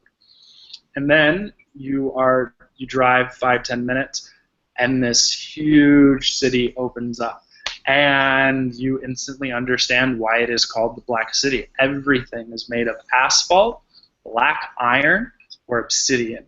There are impossibly tall structures that are smooth as glass. And it looks like there are indents for windows in some of them, but you haven't seen a single window. You slowly get off of the bus as you come in, like a little overwhelmed by this whole situation, and you look. None of the angles are the Clockwork City, everything was very organized. In the bazaar, everything was very chaotic. All of these seem purposely foreign. When you look at the angles, none of them really make sense to you, and they seem to do, like, it seems like whoever designed this did it with intent, but the intent was to be unsettling. It is so foreign to your understanding of the way that something should be designed. And as you're kind of staring at this, you begin to notice that the whole city feels as it's rising and sinking, like something is breathing underneath it. And it's not enough to like jostle you or jumble you around, but it is very unsettling as you feel, again, like these long, drawn-out rising periods and these long, drawn-out sinking periods. And you have the map.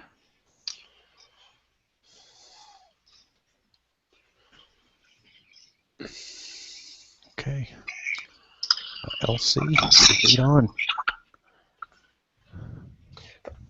All right, so I go ahead and I follow the map towards. So the location that we're going to, is it a one entrance type building or location? Presumably, you didn't really ask Argal, and he just kind of drew a rough-handed map, so you'll probably know when you get there. As you're walking along the road, there are lots and lots of these other creatures, and there's a small group of what look like children, but there are, instead of where there would normally be like a head or a face, there's just like what looks almost like a skull on the top, and they stop and they look at you and they stare really intently at you for a second, LC. And you can see they're kind of considering doing something, and then they chatter to one another and they walk on.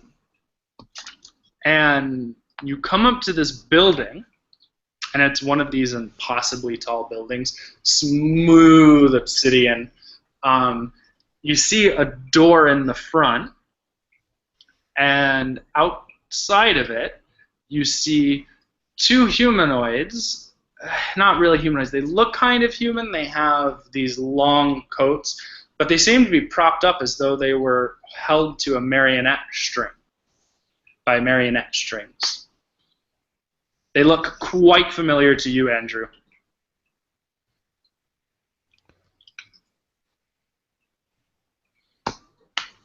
And they're sort of standing outside of the entrance to this building. Okay, so I would lean to them and say, those are the guys that were chasing me.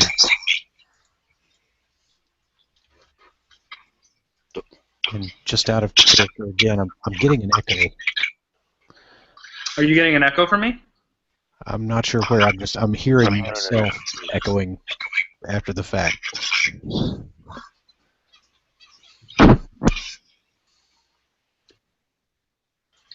It's probably me then, because I don't hear an echo. I will just go out and come back in then, because it seems cool.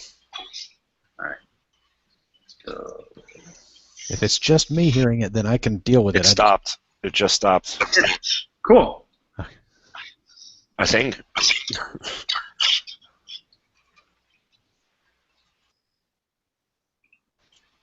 Now everyone's quiet. Do you still hear it, or? Yeah, it's still going. Yeah. Okay, I'll just out and in real quick. Is there any more echo? Echo, echo, echo. Hello, hello, hello. No, I don't hear an echo. I thought it was me. Well, while he's out and back in, like I was saying, I'm going to look at the two of you and say, guys, that those guys at the doorway, those look like the people that were chasing me when I ran through a door.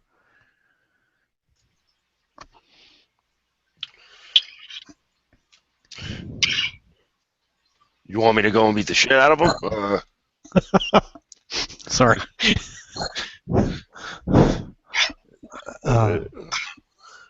Well, what I remember of them is that I only saw a couple of them at first, but they started coming from everywhere. So, I want to say something now.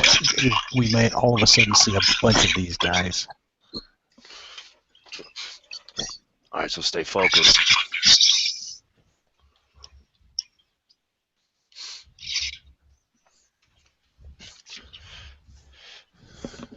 Are you just gonna run out screaming at these guys, or what's your plan?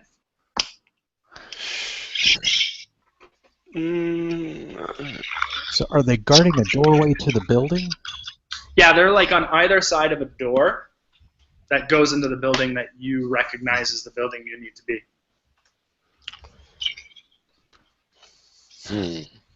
We bluffed our way into one place. Do you think we can bluff our way past these guys?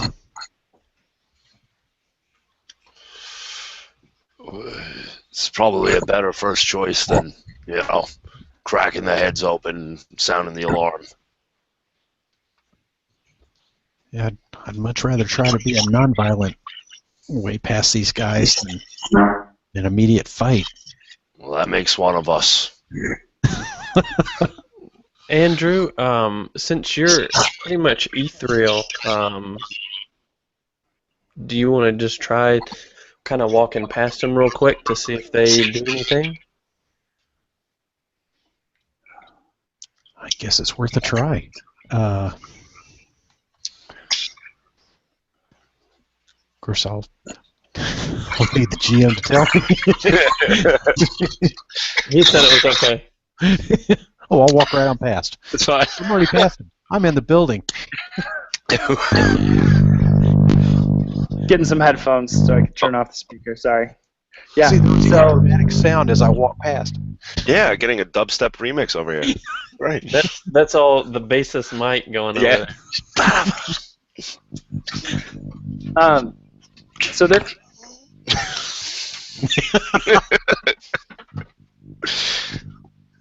yeah. So you walk towards them, and they like slowly, again with this sort of strange movement as though they're being pulled from somewhere, just kind of both look at you as you begin to walk in, and they put their hand out. They're like, "What's your business?" That same voice that you heard before.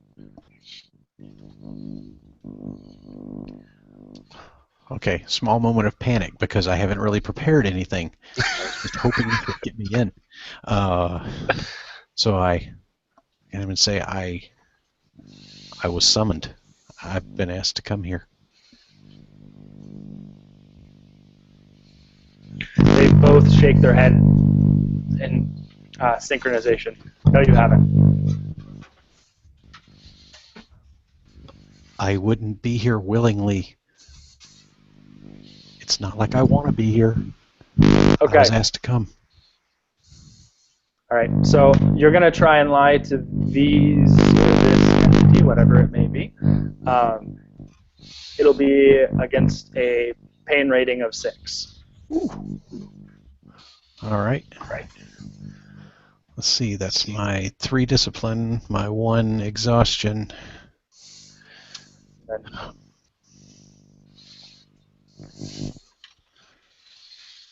You know what? I'll throw in 3 madness just because this is a crazy thing for me to do. That would be 4, 7.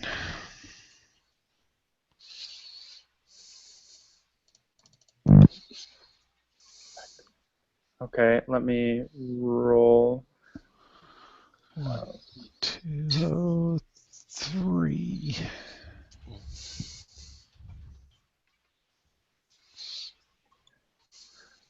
Okay, I'm pulling up the.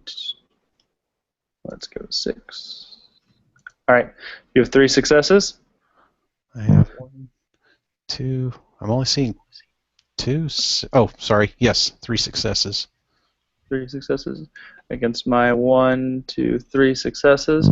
What dominates for you? It looks like pain dominates. Okay. Awesome. So it stops and it looks surprised for a second, and it says, "Okay, you can come inside and take a look." I'll nod and walk in. Actually, well, no. Taking that back, I would say they have to come with me. So they first look at Bron and they nod their head, and then they look at Elsie, and as they're looking at Elsie, they sort of look him up and down, and they're like, "What is this?"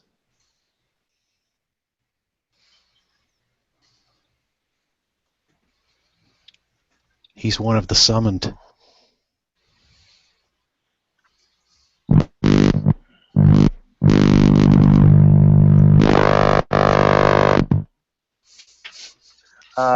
That reverb going on too.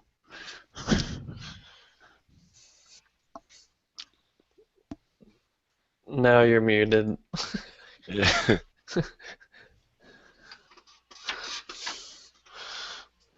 Nope. Nope. If it's between the echo or the bass, I'll do the echo.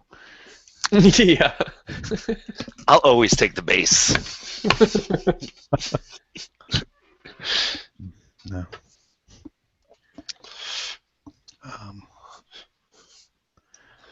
Ryan, if you want to go ahead and try to unplug your microphone or your headset.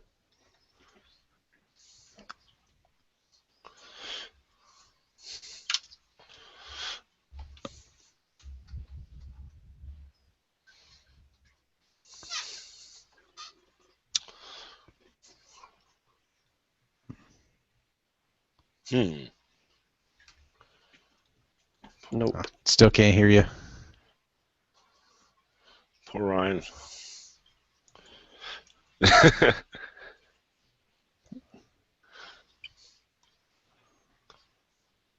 Nope.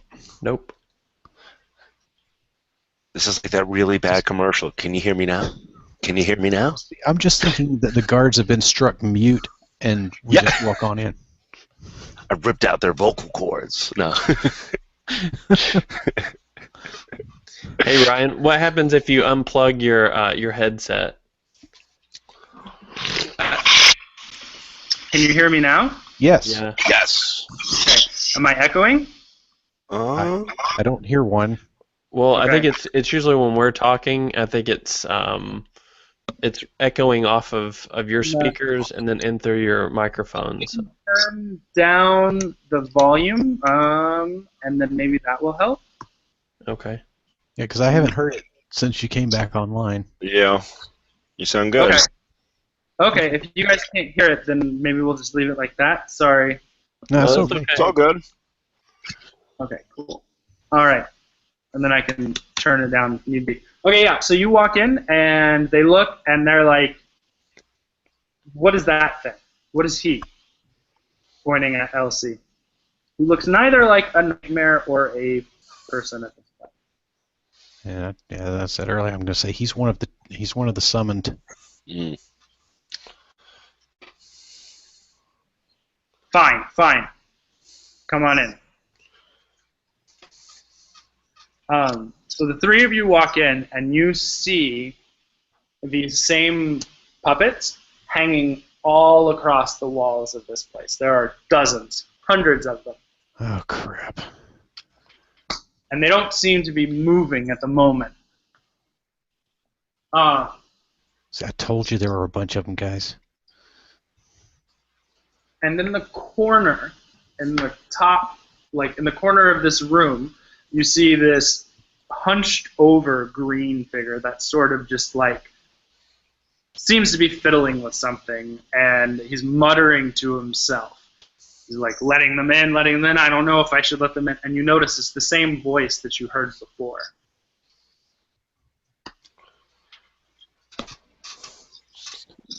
This is the same voice that we heard from that would have been the Snaggletooth, is that right?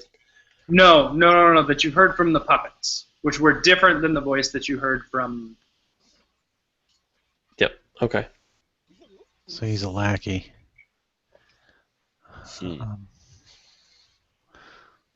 So, Bron, do you have your big hitting stick? Yeah, I'm ready to hit shit. Well, how about we go ahead and try talking first? You sure? Because there are a crap ton of stuff on the walls right now. The puppets. I can hit a couple puppets. But if you want to talk, be my guest.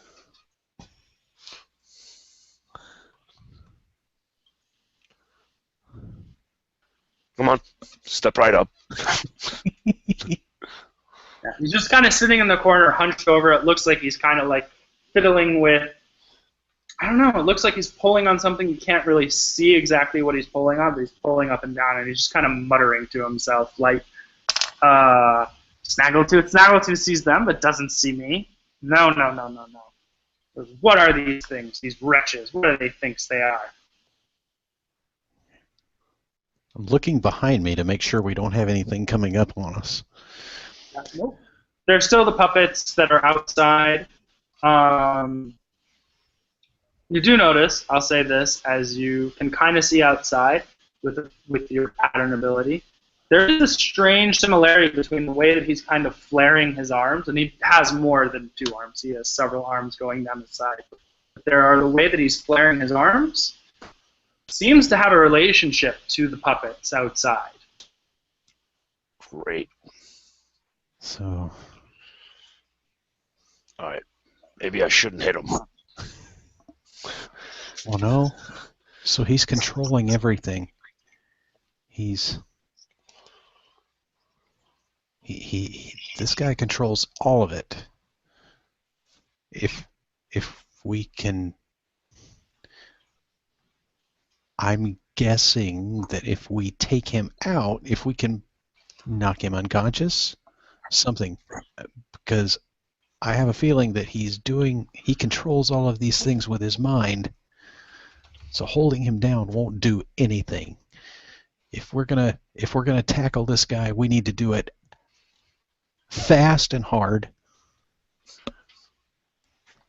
Otherwise, I have a feeling all of these things are going to come after us. Well, are we all right with this? And then I run with my staff screaming, Leroy! No.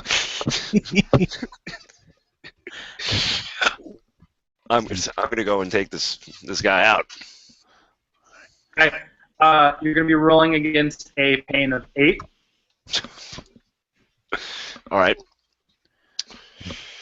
So, Mike, while you're rolling, I hear the garage door going up, so I'm going to mute my mic in case I have a herd of children come in. cool. All right. So 3 discipline. As per madness. When do I get to use these talents? The madness talent and exhaustion.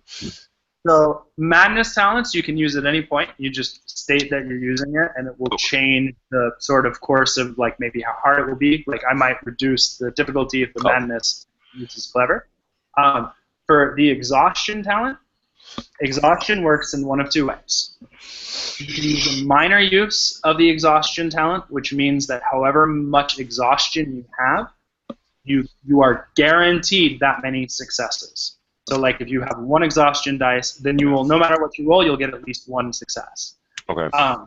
Or you can do a major use, which means you must add another exhaustion to you, but you get to add that many successes.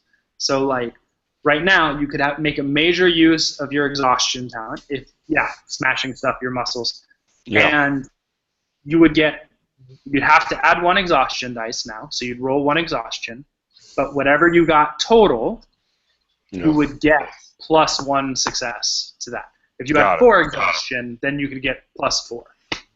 So. Okay, and I'm rolling against your 8, right? Rolling against my 8. All right, so I want to do 4 exhaustion. And let's.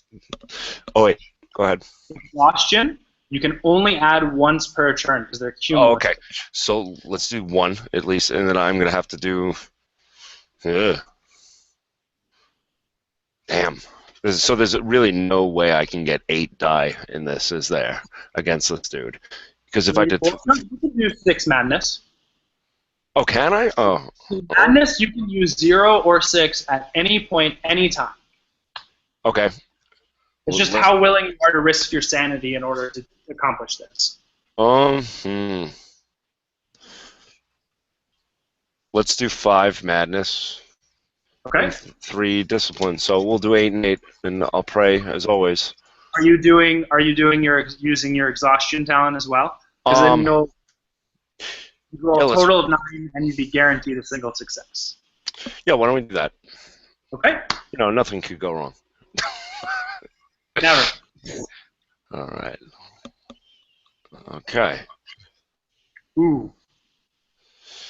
1, 2, 3, 4, 5, 6, 7 successes, I think. No whammies, no whammies. Yeah, 1, and I have against my 1, 2, 3 successes, and it looks like pain dominates. Cool. So yeah. So describe to me how you bash up a couple of these guys' arms.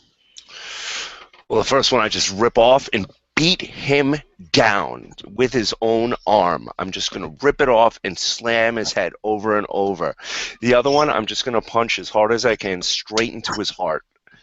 And I'm going to twist my stone fist, grinding back and forth and back and forth, and then finally just uppercut the last one. Cool. So, yeah, you tear off. There are like 8 arms on this guy. You tear off 3 of them.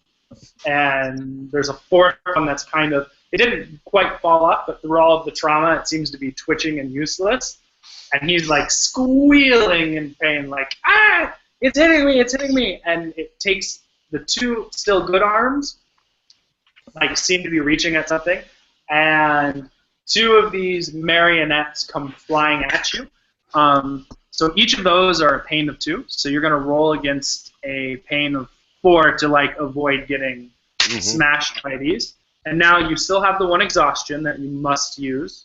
Okay. And then you have, and then the madness are up to you. So. Okay. So madness just goes back to 0 every turn. Is that correct?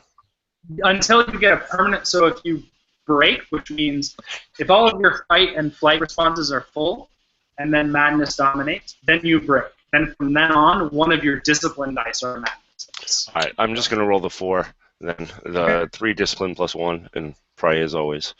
Right. All right. Well, I hit roll again, and so it's the last 4 for me. Okay, 5, 1, 5, 5, 3. And actually, discipline dominates. Nice. So you're going to remove a exhaustion, or are you going to remove a fight or flight response? Exhaustion. I'll be back down to 0. All right. So then you just get out of the way of these 2 things trying to hit you. All right. So this thing still has 2 arms left, and it's like squealing. Let's see. And Andrew, what are you doing? Sorry. I'm just getting back, so I'm not sure where we stand. You have this creature with 8 arms. It's got 2 left. Bron has forcibly removed and prevented another one from working. And he took his 2 arms and swung 2 marionettes at Bron. And he got out of the way. And now it is you or LC. Okay. Can I use my madness talent to speed up Andrew? Yeah. Sure. Okay. Yeah. The way I'm going to make that work is because of the nature of your talent. If you want to use it for that, then you can roll to assist him, and you get to choose how many. Normally, when you assist, you can only use your 3 discipline. But I'll say you can use your madness and discipline because you're speeding him up to help him. Okay. Okay, and now, before you do this, just so you know, I don't know if you've looked at my character sheet. My madness talent is, how did I phrase it? I can make order out of disorder. Now, I know that Bron is doing a great job of disordering everything, but my thought was, okay, I'm assuming the marionettes have attacked, or he's prompting them to? Yeah. So, I mean, I'm thinking, you gotta put these things in ranks and rows to keep them away, to push them back.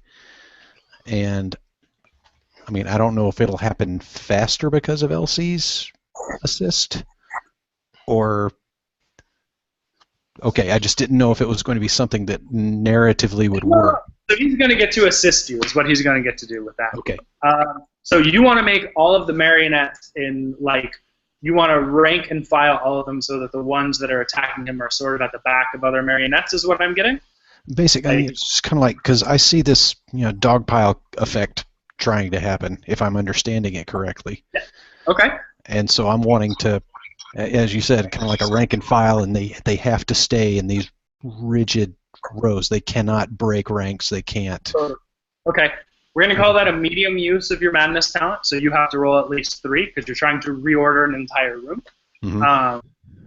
And then, so you have to roll at least 3 madness. You're going to roll your 3 discipline, of course, and you are trying to reorganize an entire room, so I'm going to make it a pain of 5. Oh yeah, I'm feeling a little crazy right now. Let's see. You say a minimum of 3. All right, I'm going to do my 3 discipline, my 1 exhaustion. I'm going to go 5 madness. Okay. And you can choose to assist him, LC, or not. It's up to you. Or you can save your turn to do something else. Okay. I may actually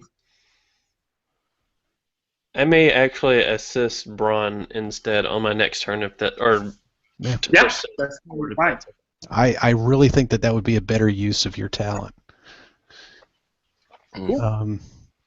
All right, so I'm going to go for broke. I'm going to use all 6 of my madness dice. I know that I'm risking it, but it's a whole room. I'm feeling really crazy, and there's a whole lot of them after us. So that's a total of 10. 10 die. Bam. There's my 3. Oh my 1, goodness! 2, 3, look at that.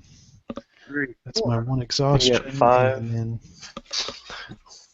whoops. Let me get 5 versus my 4. Darn it. Yeah, the rest of these are madness. Yeah.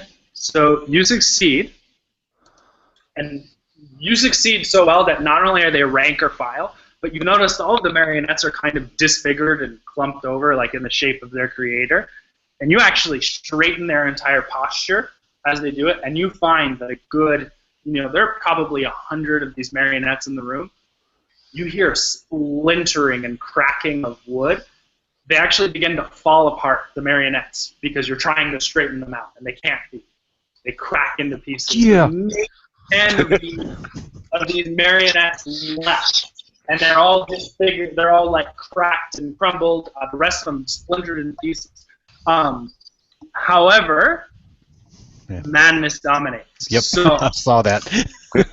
flight can be either. Are you all flight? Are you 2 and 1, Andrew? I don't remember. I'm sorry, say again? Flight and fight. I'm 1 fight, 2 flight. Okay, I have you back. So fight means you can keep attacking. Flight can be running, or it can be just frozen in an abject horror. It's up to you. So tell me how you respond. I've gone over the edge on this one anyway. I'm going to do the fight. All right. So you just like beating some of them with your fists, or? Yeah, I mean, like I said, this guy is super timid. He doesn't want to do anything, and he's committed himself to this one, so he's thrown everything into it, and he's just going to keep on diving into it. That's all he knows to do right now. All right. What are you doing, LC? Yeah, so I'm going to go ahead and anticipate. So I see that that Bron's like freaking is going to go to berserk mode. So I'm going to go ahead and start basically aggroing that. So I'll assist him and actually speed him up. Okay. I'll tell you what. You can do a. You can either do it as an assist, or we can roll against a pain of 4 to give him like 2 turns at once. It's up to you. So we may do the 2 turns. So what I'm thinking is my power probably is going to be too much to slow down all of the marionettes. So you're just speeding him up. So I'm just speeding him up. So yeah, let's do that. So I'll make it a simple, a madness of 2. You have to use the power, and you're going to roll against a pain of 4 to see if it's successful or not. Okay.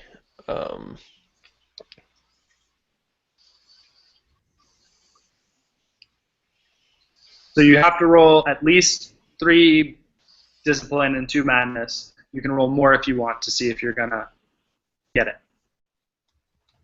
Okay, I will roll. So that puts me at 5. And then your opposed roll is how many? Are you 4? Yeah. Okay. I will do 2 more. All right. Boom. 1, 2, 3, 4. 4 success and 3 5s for high. Okay. You got this, but pain dominates, so it does like sort of tax you a little bit seeing yourself do this, but you're sort of envisioning like, man, I hope Bron can go faster, I hope Bron can go faster, and you see a slight distortion, and he seems to be moving quicker than you've ever seen something move before. So, Bron, back to you. You get 2 shots of this guy before anything else happens. Sounds good. I'm going to take him. I got the staff. I want to bash this guy's face in. Still a pain of 8 is what I had him last time. So you're going to like try to take out these last 2 arms, and he's still struggling against you. 1 arm flailing, 3 of them missing. Go crazy. Yeah. All right. So should I roll against him or? Yeah, you're going to roll against him. You can use your exhaustion talent as well because you're breaking stuff, wrecking things. I want to throw the nearest thing at him, whatever's next to me. You got hammer. Fine. I'm going to chuck that hammer right at his face. Major or minor use of the exhaustion talent? Let's see. I'd say, considering the room and what's going on in the room, we need to take this guy out. So. Okay. Major. Yeah. Okay. So you get 1 success. You get to add 1. You add 1 exhaustion die, and you have 1 success no matter what. Okay. That you add to the thing. All right. And it's still 8, right? still, it's against 8 dice, so it's as many as you want to roll. You can roll up to 6, 7, 8, 9. You could roll up to 10 if you wanted to. Okay. Because I have 3 discipline, 1 exhaustion, and then I could do up to 6 madness, right? Exactly. Yeah. Let's do 5 madness. So that brings me to 9. And pray.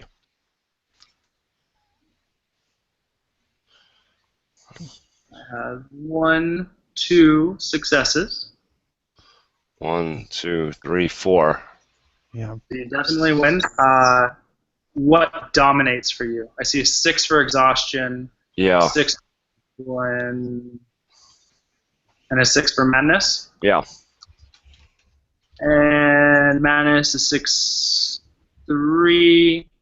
I'm 6, 4. Yeah, I don't know why some of Mike's dice aren't Yeah, showing. why? I don't get it. I have 1, 2, 3, 4, 5, 6, 7 show up. Are there? Well, look in your. As soon as you roll, I you see should it. see in undice Alright. stream on the right hand side. Yeah, it's missing. Here's what I have over here. I have a 2, a 6, a 3. That's the 3 missing. Then 6, 3, 1, 6, a 4, and then a 3. So the missing numbers are 3 and 4. 3 and 4. Yeah. Okay. Success. That's 1, 2, Yeah, 3. so Pain dominates again. Okay. Actually, no, Pain's not going to dominate. I'm going to spend one of my counters, and I'm going to add a 6 to your madness pool. So madness dominates for you. Okay. And I will add a counter to here, so you guys know you have 1 to spend. All right. So you succeed still. You bash this guy to bits. You break off the last 2 arms and just wreck this guy, but you also have a momentary lapse of sanity. What does this look like? Well, I just freak out after I bash his head. I know something's wrong. I know there was a memory at some point, and something just twitches, and I just keep bashing and bashing and screaming without knowing really why. Why am I getting so angry? Why is this happening to me? Just absolutely losing my shit, and freak out until there's nothing left of him, and I'm just standing there shaking. All right. So he's down there twitching on the ground. Any semblance of life any of the marionettes have just falls and collapses. And there are some stairways and a chuckle that comes from above that is familiar both to you. Actually, the sound of the voice is familiar to all 3 of you. You 2 heard it from the disfigured face that invited you in, and you heard the voice, Andrew, that invited you into the door. It's the same voice.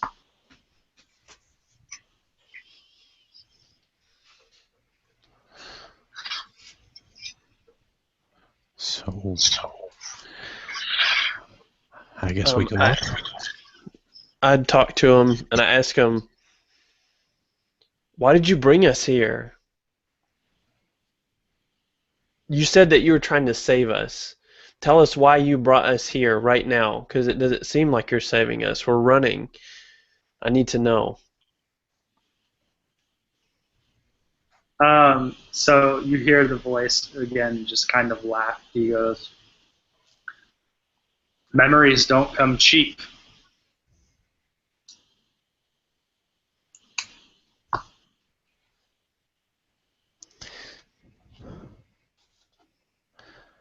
Okay, my character's still running on a high from the battle.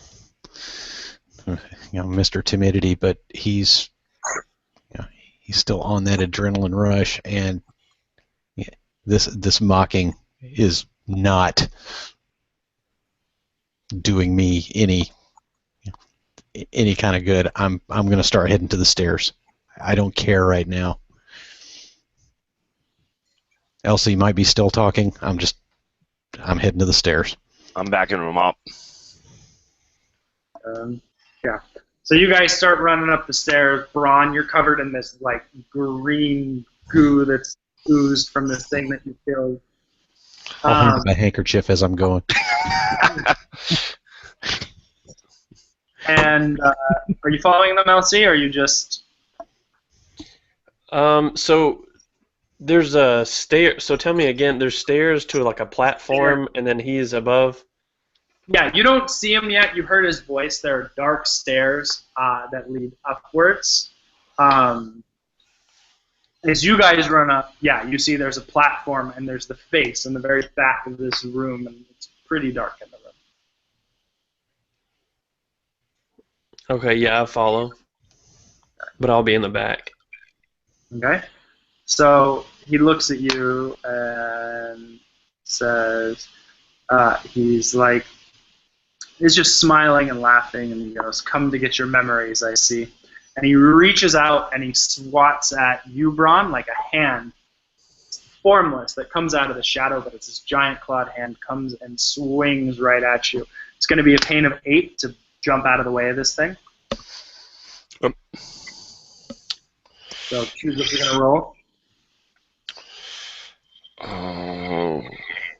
All right, 3 discipline, 1 exhaustion, which I have to roll, and then we'll do 4 madness. Okay. All right. Let's see if they're all showing up this time. Yeah. 5, nice. Yeah, I have 1, 2, and pain dominates, I think, unless you have 2 6s. All right. So you jump out of the way. The second one reaches for you, Andrew, like just thrust straight out to grab you. Okay, now There's another hand coming out of the darkness. Pain of 8 again. So now I'd already seen that, but this hand coming out of the darkness toward me in a gaseous form. I'm just trying to think.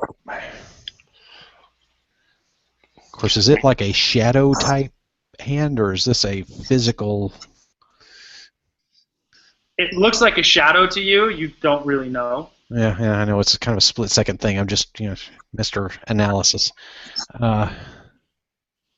He's going to react. All right, so. I mean, you. Yeah. Okay. Go ahead. Well, I'm just trying to think. It's more of a something's happening. I got to go. I don't have the time to think this through. Probably not a whole lot of time. Yeah. So, all right. 3 discipline, 1 exhaustion. I'm going to go 4 madness.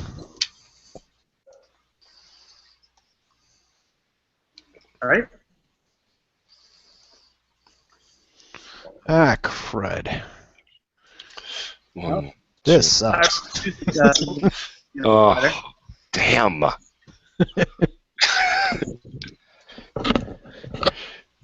going crazy. No, in this case, discipline dominates. Because the way it works is if discipline, like if they're tied, discipline is always the winner. However, I am going to spend a point and make madness dumb. Well, but you're not successful. So I'm going to do both of those things. You got 1 success. So, yeah, he's not a nice guy. Yeah. So madness is going to dominate for you. Like, you freeze up for a second trying to think of, like, what do I do? What do I do? I'm aghast. Maybe I can move. Maybe not. I don't know. And then just, boom, grabs onto you. And, like, you lose your fight response or your flight response, so you're just kind of in terror. Right. And just the sheer horror of the whole situation exhausts you a little bit. So you take 1 more exhaust. Okay. And you guys have a second counter.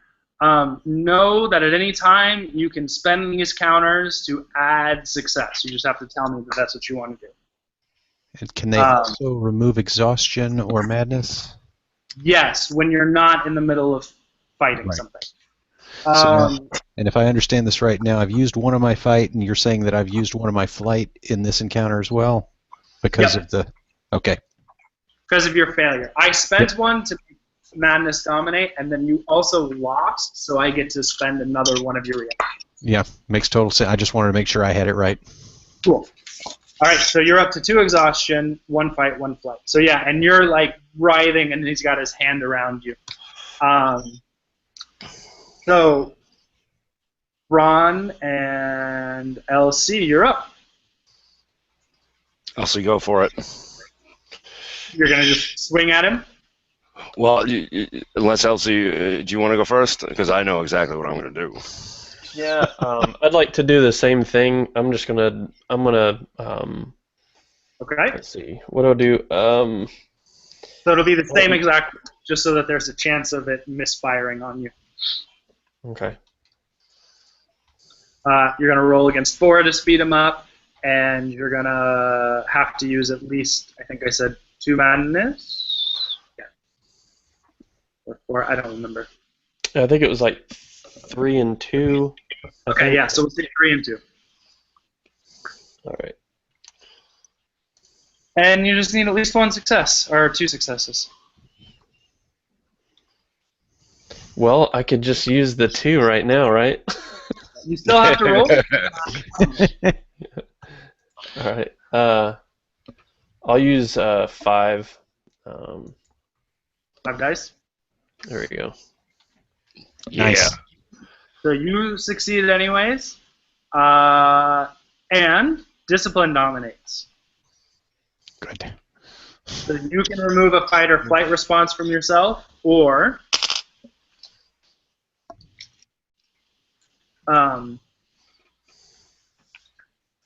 He didn't have any Exhaustion. exhaustion, I don't think. yeah. So are you going to remove your flight response, LC? Yeah, that'll work. Okay, cool.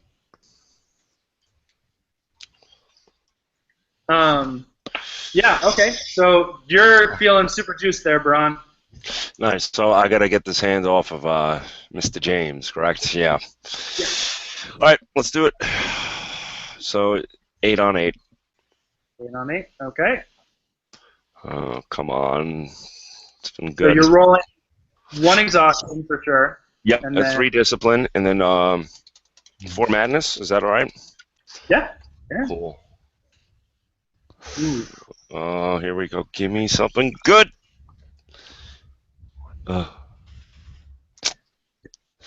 1, 2. 3. You got 3 successes Yeah. versus my 5. So you could spend both of those.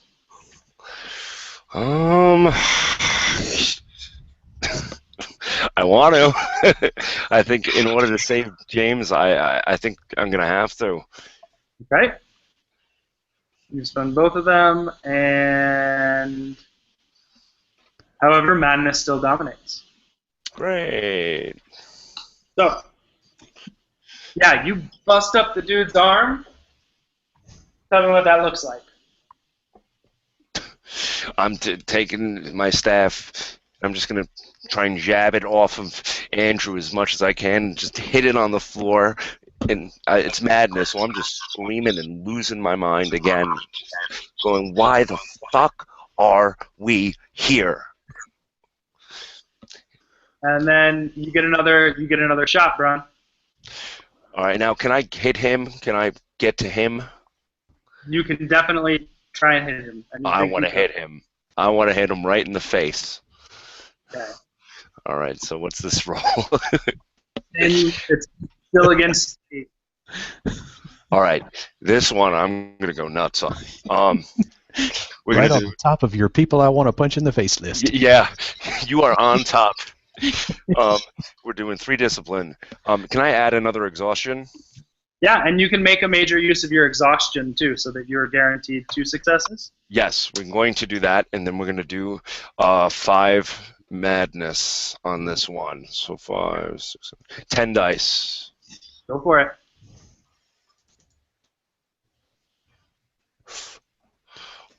That's a lot of dice. That's way too many dice. Why did it do that? Did you erase your last one? Yeah, weird. Do you want me to re-roll? Look at the first 10. What's up? Just look at the first 10. Yeah, okay. 1, 2.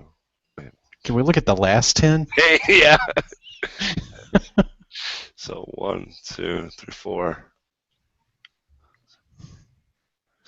4. 4. Well, I only had 4 as well, so you succeed. What dominated for you? Probably, did you have more than 3, 4, 6s? Probably not.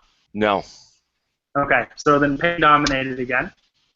Yeah, I'm not going to spend 4 points for that. It's a lot of dice. Yeah.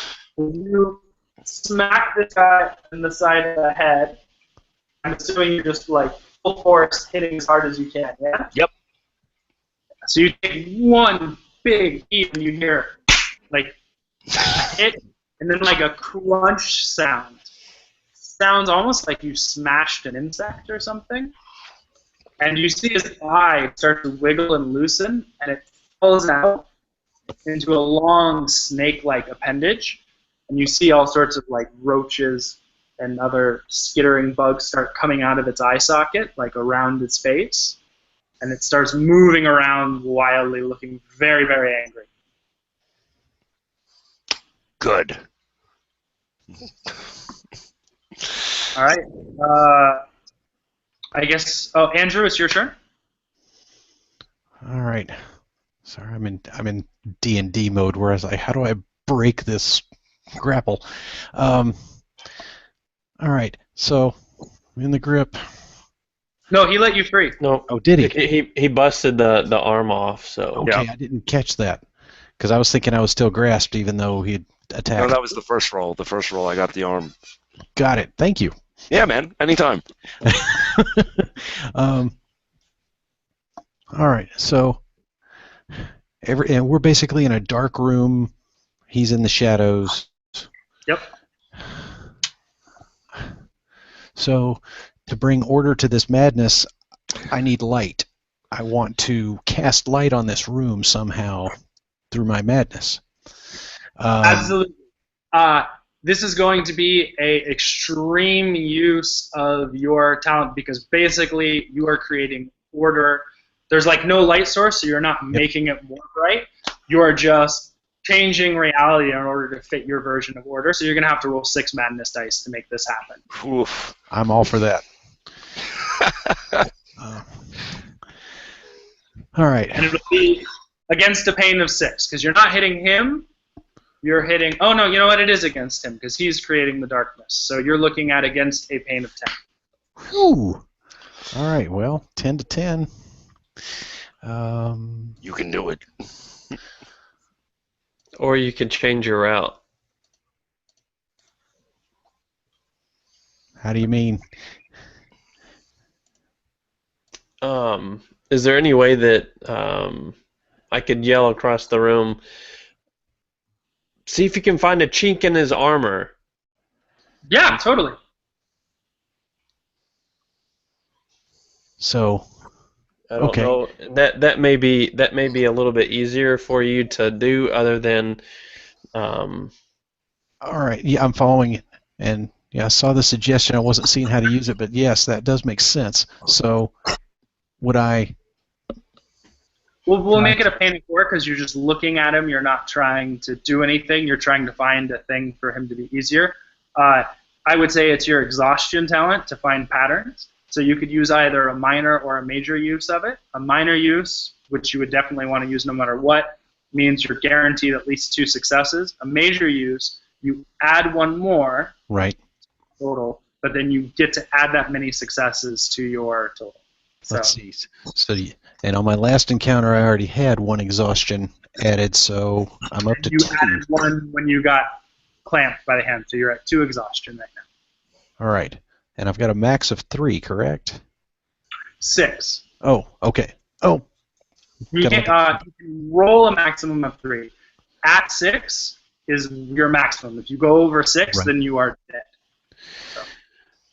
All right. So 3 discipline, 2 exhaustion. Like you said, I'm going to back off a bit. I'm going to use a minor exhaustion talent. Okay. So I'm just going to roll my 2 plus my 3 discipline. I'm going to add a madness. So that's going to be a total of 6, correct? 3, 5, 6. Versus my 4.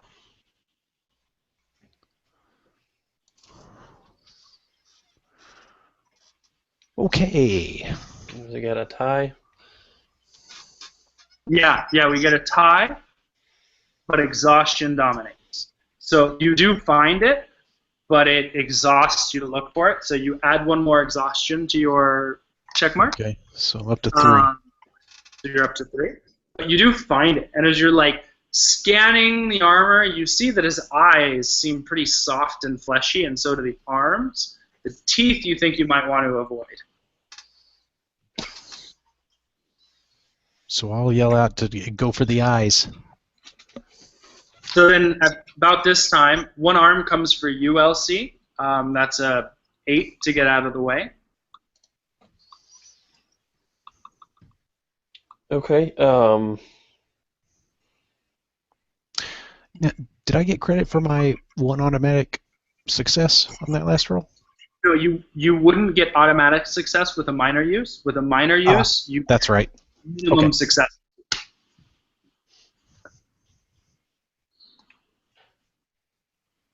I'm debating whether to use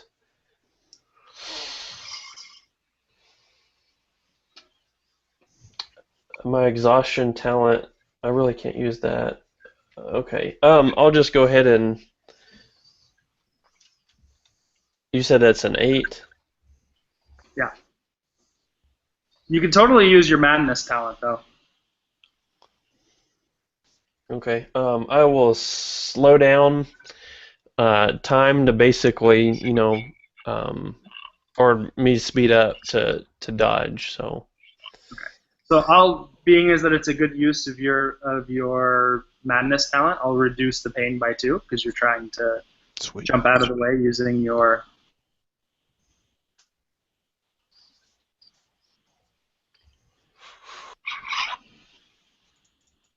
All right. So I've got.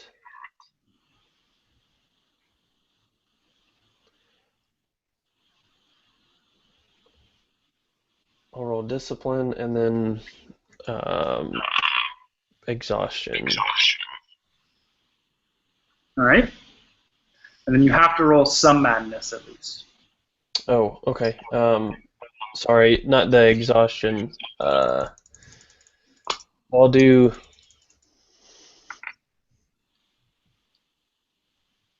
Actually, I will use an exhaustion. And I'll use discipline and then the madness. So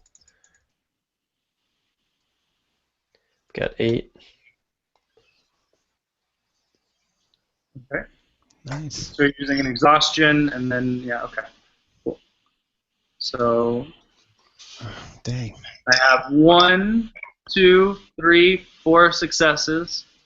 3, 4, 5. That's a lot for 6 dice. And you have 1, 2, 3, 4 successes. 5. 5. Oh, you have 5. Okay, I don't see all of your dice from here. That's okay. All right, yeah. So you get it. And it looks like pain dominates. Instead of that though, I am going to, you succeed, but I'm going to spend 1, 2 of my counters to make madness dominate for you.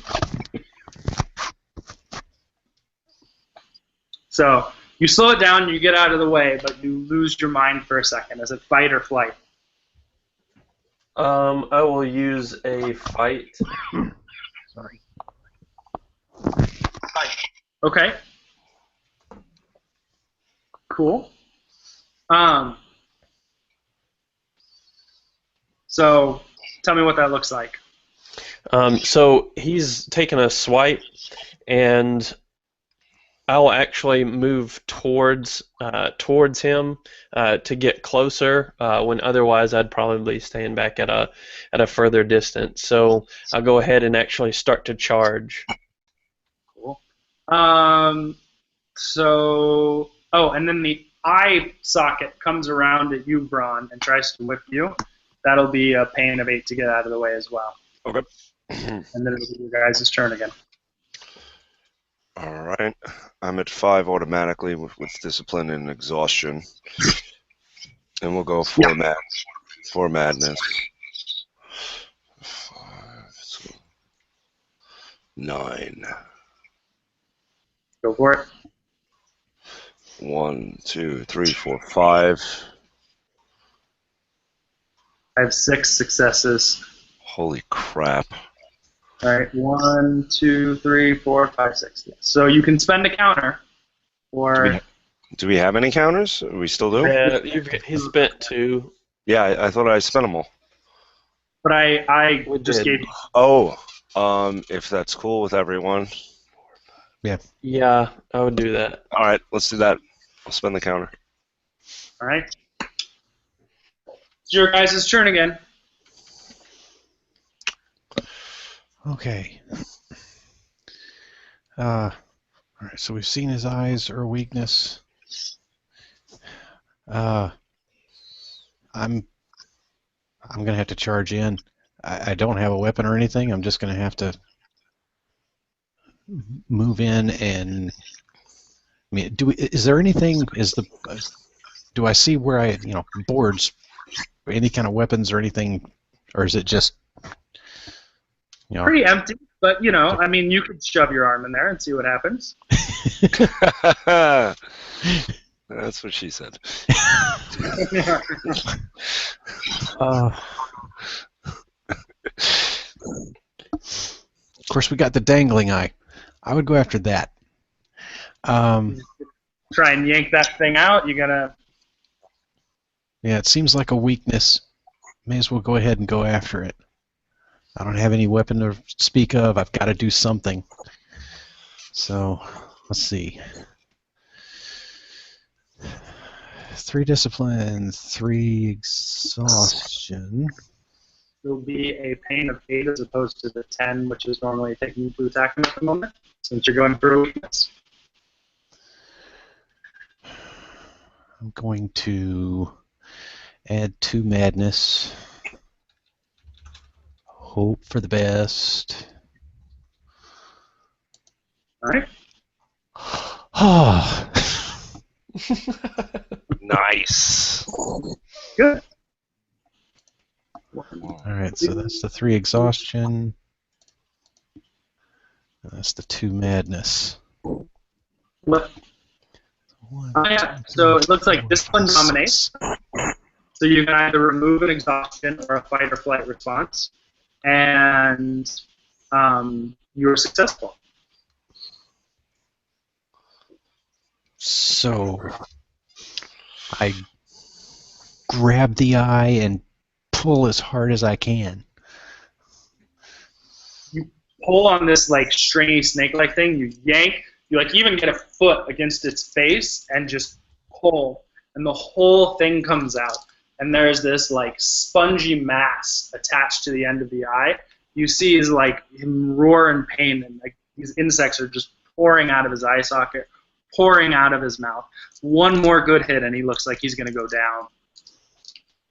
Okay. He's like trying to shout at you, but it's just spitting up these bugs. All right. I'm going to erase my fight response. Okay.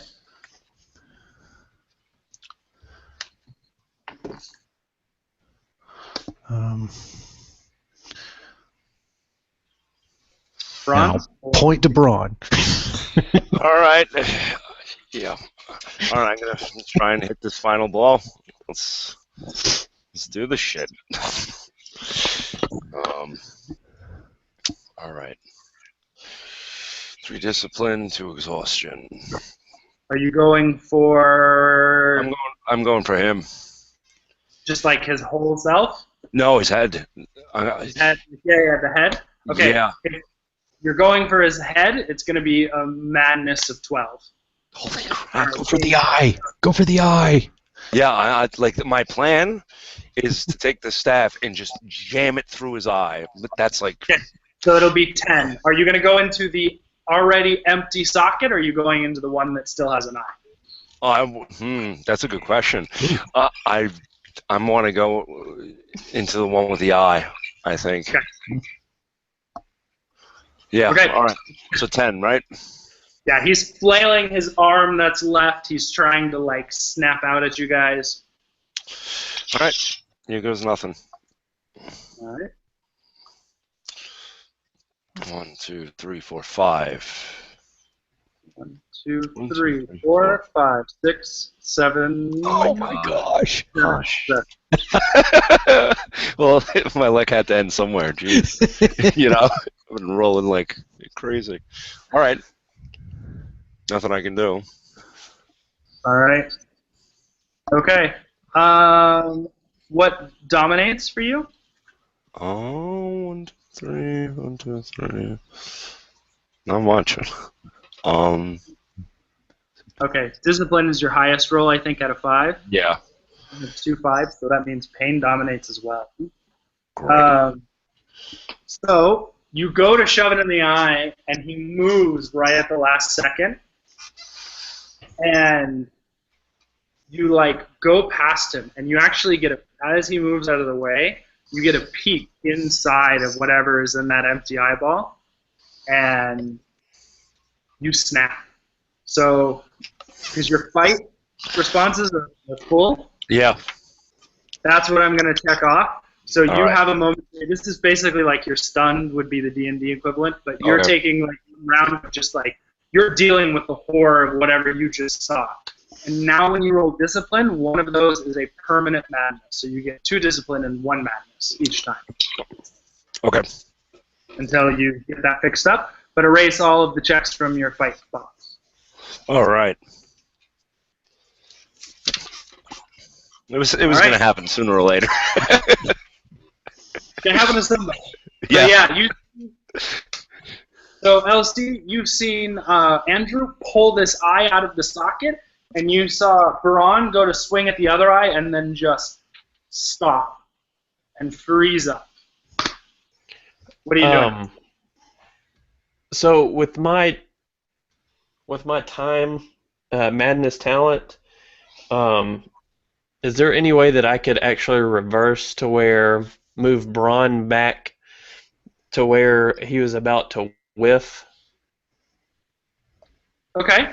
Yes. I'm going to. You want to reverse time for like Bron and I think like the whole room essentially. So that's going to be like you're going to have to use all 6 of your madness, and it's going to be against a pain of 10 because you're essentially rewriting time. Okay. Which is a pretty big deal. Let's do it. All right. Let's see. All right, so I'm using all of my madness plus I have to use an exhaustion because I've. Okay. Yeah, because you have an exhaustion. So that's 10 dice. Yep. Okay. Against 10 dice. Let's go. Bam. Ooh. Shoot. 2, 3, 4, 5 successes on my part. 1, Okay. 4. I've got 4 success. 4 successes.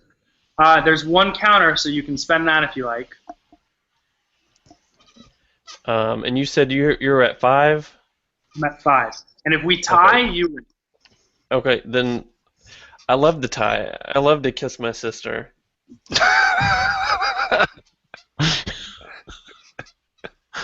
I don't pretend I didn't hear that. It's a tie. I don't have a sister, so. All right, so you tie, and normally discipline would dominate, but I'm going to spend 2 more counters to make madness dominate. Okay. So you can tell me whichever response you want. Actually, I have to spend 3 because you rolled 2 6s for that, but that's fine. Tell me how you like.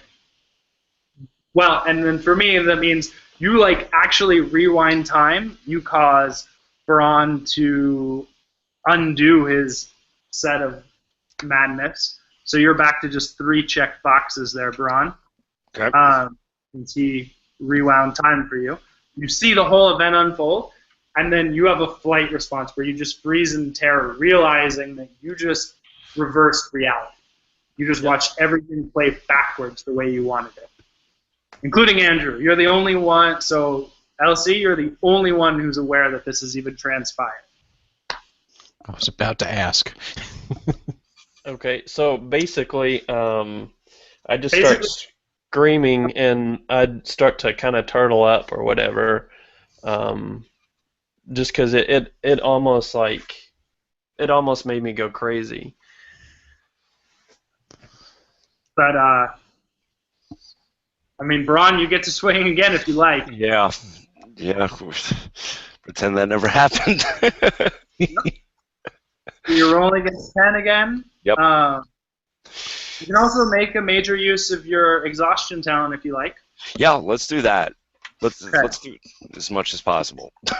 So I'm back to 3 discipline, 2 exhaustion, correct? Because I unsnapped. You unsnap. Nice. All right, major. Let's do a major in 3, 5. So 5 and 5. Permanent. The madness. 5 madness. So we're at 10. 5, Yeah. 3 exhaustion, 3 discipline. That's, Yeah. yep. Cool. All right. 11 dice. Plus, you get 3 successes. So. Sweet. All right. Come on. Yes. Oh, Yes. 1, 2, 3, 4, 5, 6. I have 6 successes. How many do you have? 9. 9. All right. What Dang. dominates for you? What's up? Oh, What dominates for you? sorry. I'm never good with this. I know it's kind of a. It's better when you actually play and you have colored dice because it goes like that. Yeah. 3, 4. I think. I don't know. What's your highest number? The highest is 4. Okay. So I'm going to spend my last 2, and I'm going to be mad at you, but you are going to. You're turning into a robot. yeah, I'm losing you. Sorry. So my last counter. He's going to use his Yeah. last counter. Yeah. I have my last 2, so I'm spending those. So madness will dominate for you, but you still killed it. So describe to me. So you're still gonna snap by destroying, but you're gonna destroy this thing. So tell me what it looks like. Well, I have the staff in my hands, and I'm in front of him. I'm spinning it around, and I'm going to hold the left side of his face and take it and jam it through the back, that right eye. And it's going to go right through the back of his head. Just boom! All while screaming and losing my shit. Just. As you do it, the whole thing deflates like a balloon, and you just get covered in these little insects, like head to toe, which is part of why you're completely losing your mind. I imagine you shake them off very, very violently. They don't hurt you physically. And there's not really a whole lot left in this room except you see a couple of glass baubles and some teeth on the ground. I want to look at the bottles. So they're these 3 round glass-looking things, and 2 of them you'll recognize. But one you do, it's your memory of graduating. Yeah, I grabbed that. Matter of fact, I grab it and I'd say, guys, you probably want to look at these. Yeah. I'm going to walk over. So you see, you walk over, there are let's see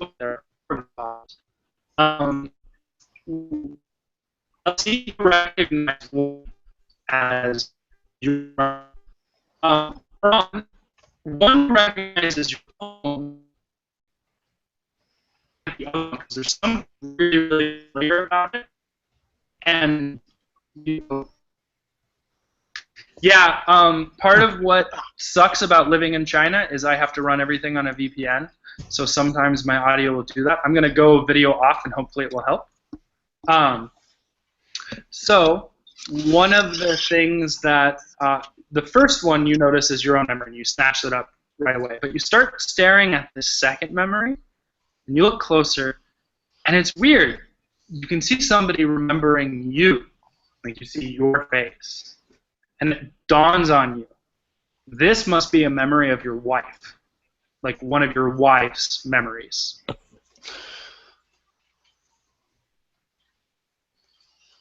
Holy shit.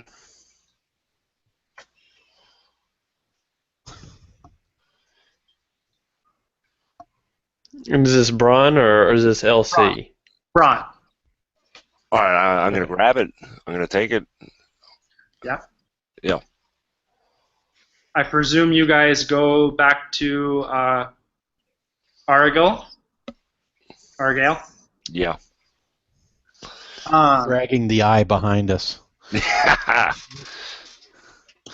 Yeah. You get back on the bus, and about halfway through the bus ride, you realize that you no longer look like horrific monsters. And Oh. you got the bottles with you at this, and you didn't see the eye. It wasn't the eye that you saw. It was the creature. You have a couple of his teeth with him. And you go back and find Argyle, and you can see helps you get your memories back. And yeah, so I presume you're going to want to ask him a bit about the other memory. Yeah. I think this is my wife's. Can you tell me anything about it? Please. He grabs it, kind of gets a little thing to look over, a small, like a jeweler's glass. And he's like, this is rather unusual. He says, hey, you should have it on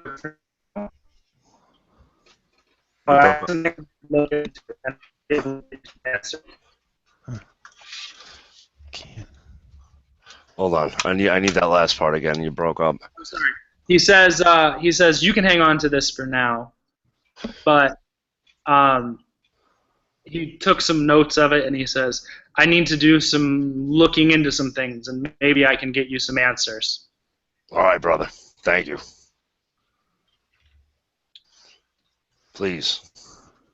And he shakes his head and he goes, yep, all right. And he says, well, you guys have done your part for now, but I suspect I'll be calling on you again in some time in the future. Good work. And you have the compass, so you could presumably find your way to a door relatively easily. Mm-hmm. Now, can each of us get one of these compasses? He gave you one. He wants more? Oh yeah, he says yeah. He'll give you two more. He says yeah, sure. He hands you out. He goes for these teeth.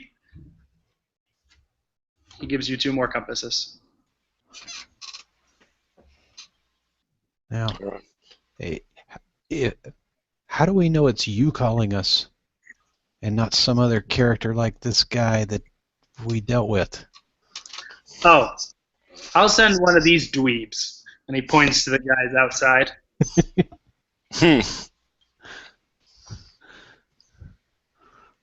Okay, I can remember them. All right. So you find a door, and presumably you guys, exhausted in your own way and losing your mind a little bit, find a door, the closest door to you to go back. Yeah, so you get in the door, and you open up the door, you step through, and this time instead of that long falling sensation, it's just like walking through a doorway. But as the three of you step through the door, you step out, and you are in Times Square, New York. And that is where we will end. This isn't Atlanta. All right. Yeah. I appreciate it. Thanks, Ryan. That was really Rob. cool. Oh man, that was awesome. Well, I'm glad you guys like it. It's definitely something different. Yeah. Well, hey, let's stick on a little bit, y'all. I'll stop the broadcast here, but I'll go ahead and have some sign-off stuff. And So basically, again, Ryan, thank you a whole bunch. Yes. Thanks, Mark and Mike. We all basically last week we were going to go play Vampire the Requiem on Friday, and contacted Ryan. And anyway, he put this together very, very, very quickly for us. And anyway, we really appreciate that, Ryan. And again, to all the other guys, to Mark and Mike, you guys getting your characters, everybody invested very, very heavily into their characters, and that actually made it, a lot cooler for all of us to kind of play off of. So that was a lot of fun to get to do that. So, and also too, again, also another thank you to the Invictus guys for them putting their stream together a little bit over a year ago. And anyway, we just want to thank them again, and thank everybody in the Invictus community. And happy birthday, Michael. Yeah, happy birthday. And also to the Invictus community stream, a bunch of very, very cool people. Egos kind of go out the door there, and everybody's very, very cool. So can't ask for a better group. So anyway, that's all from us. Thank you again for watching. Don't rest your head. Is that it? Was that it? Thanks, guys. Yep. Don't rest your head. So see you guys later. We'll see. And as Ryan always likes to say, I was going to let you do it. What do I always say? As I like to say, see y'all around the table. See you later. See y'all.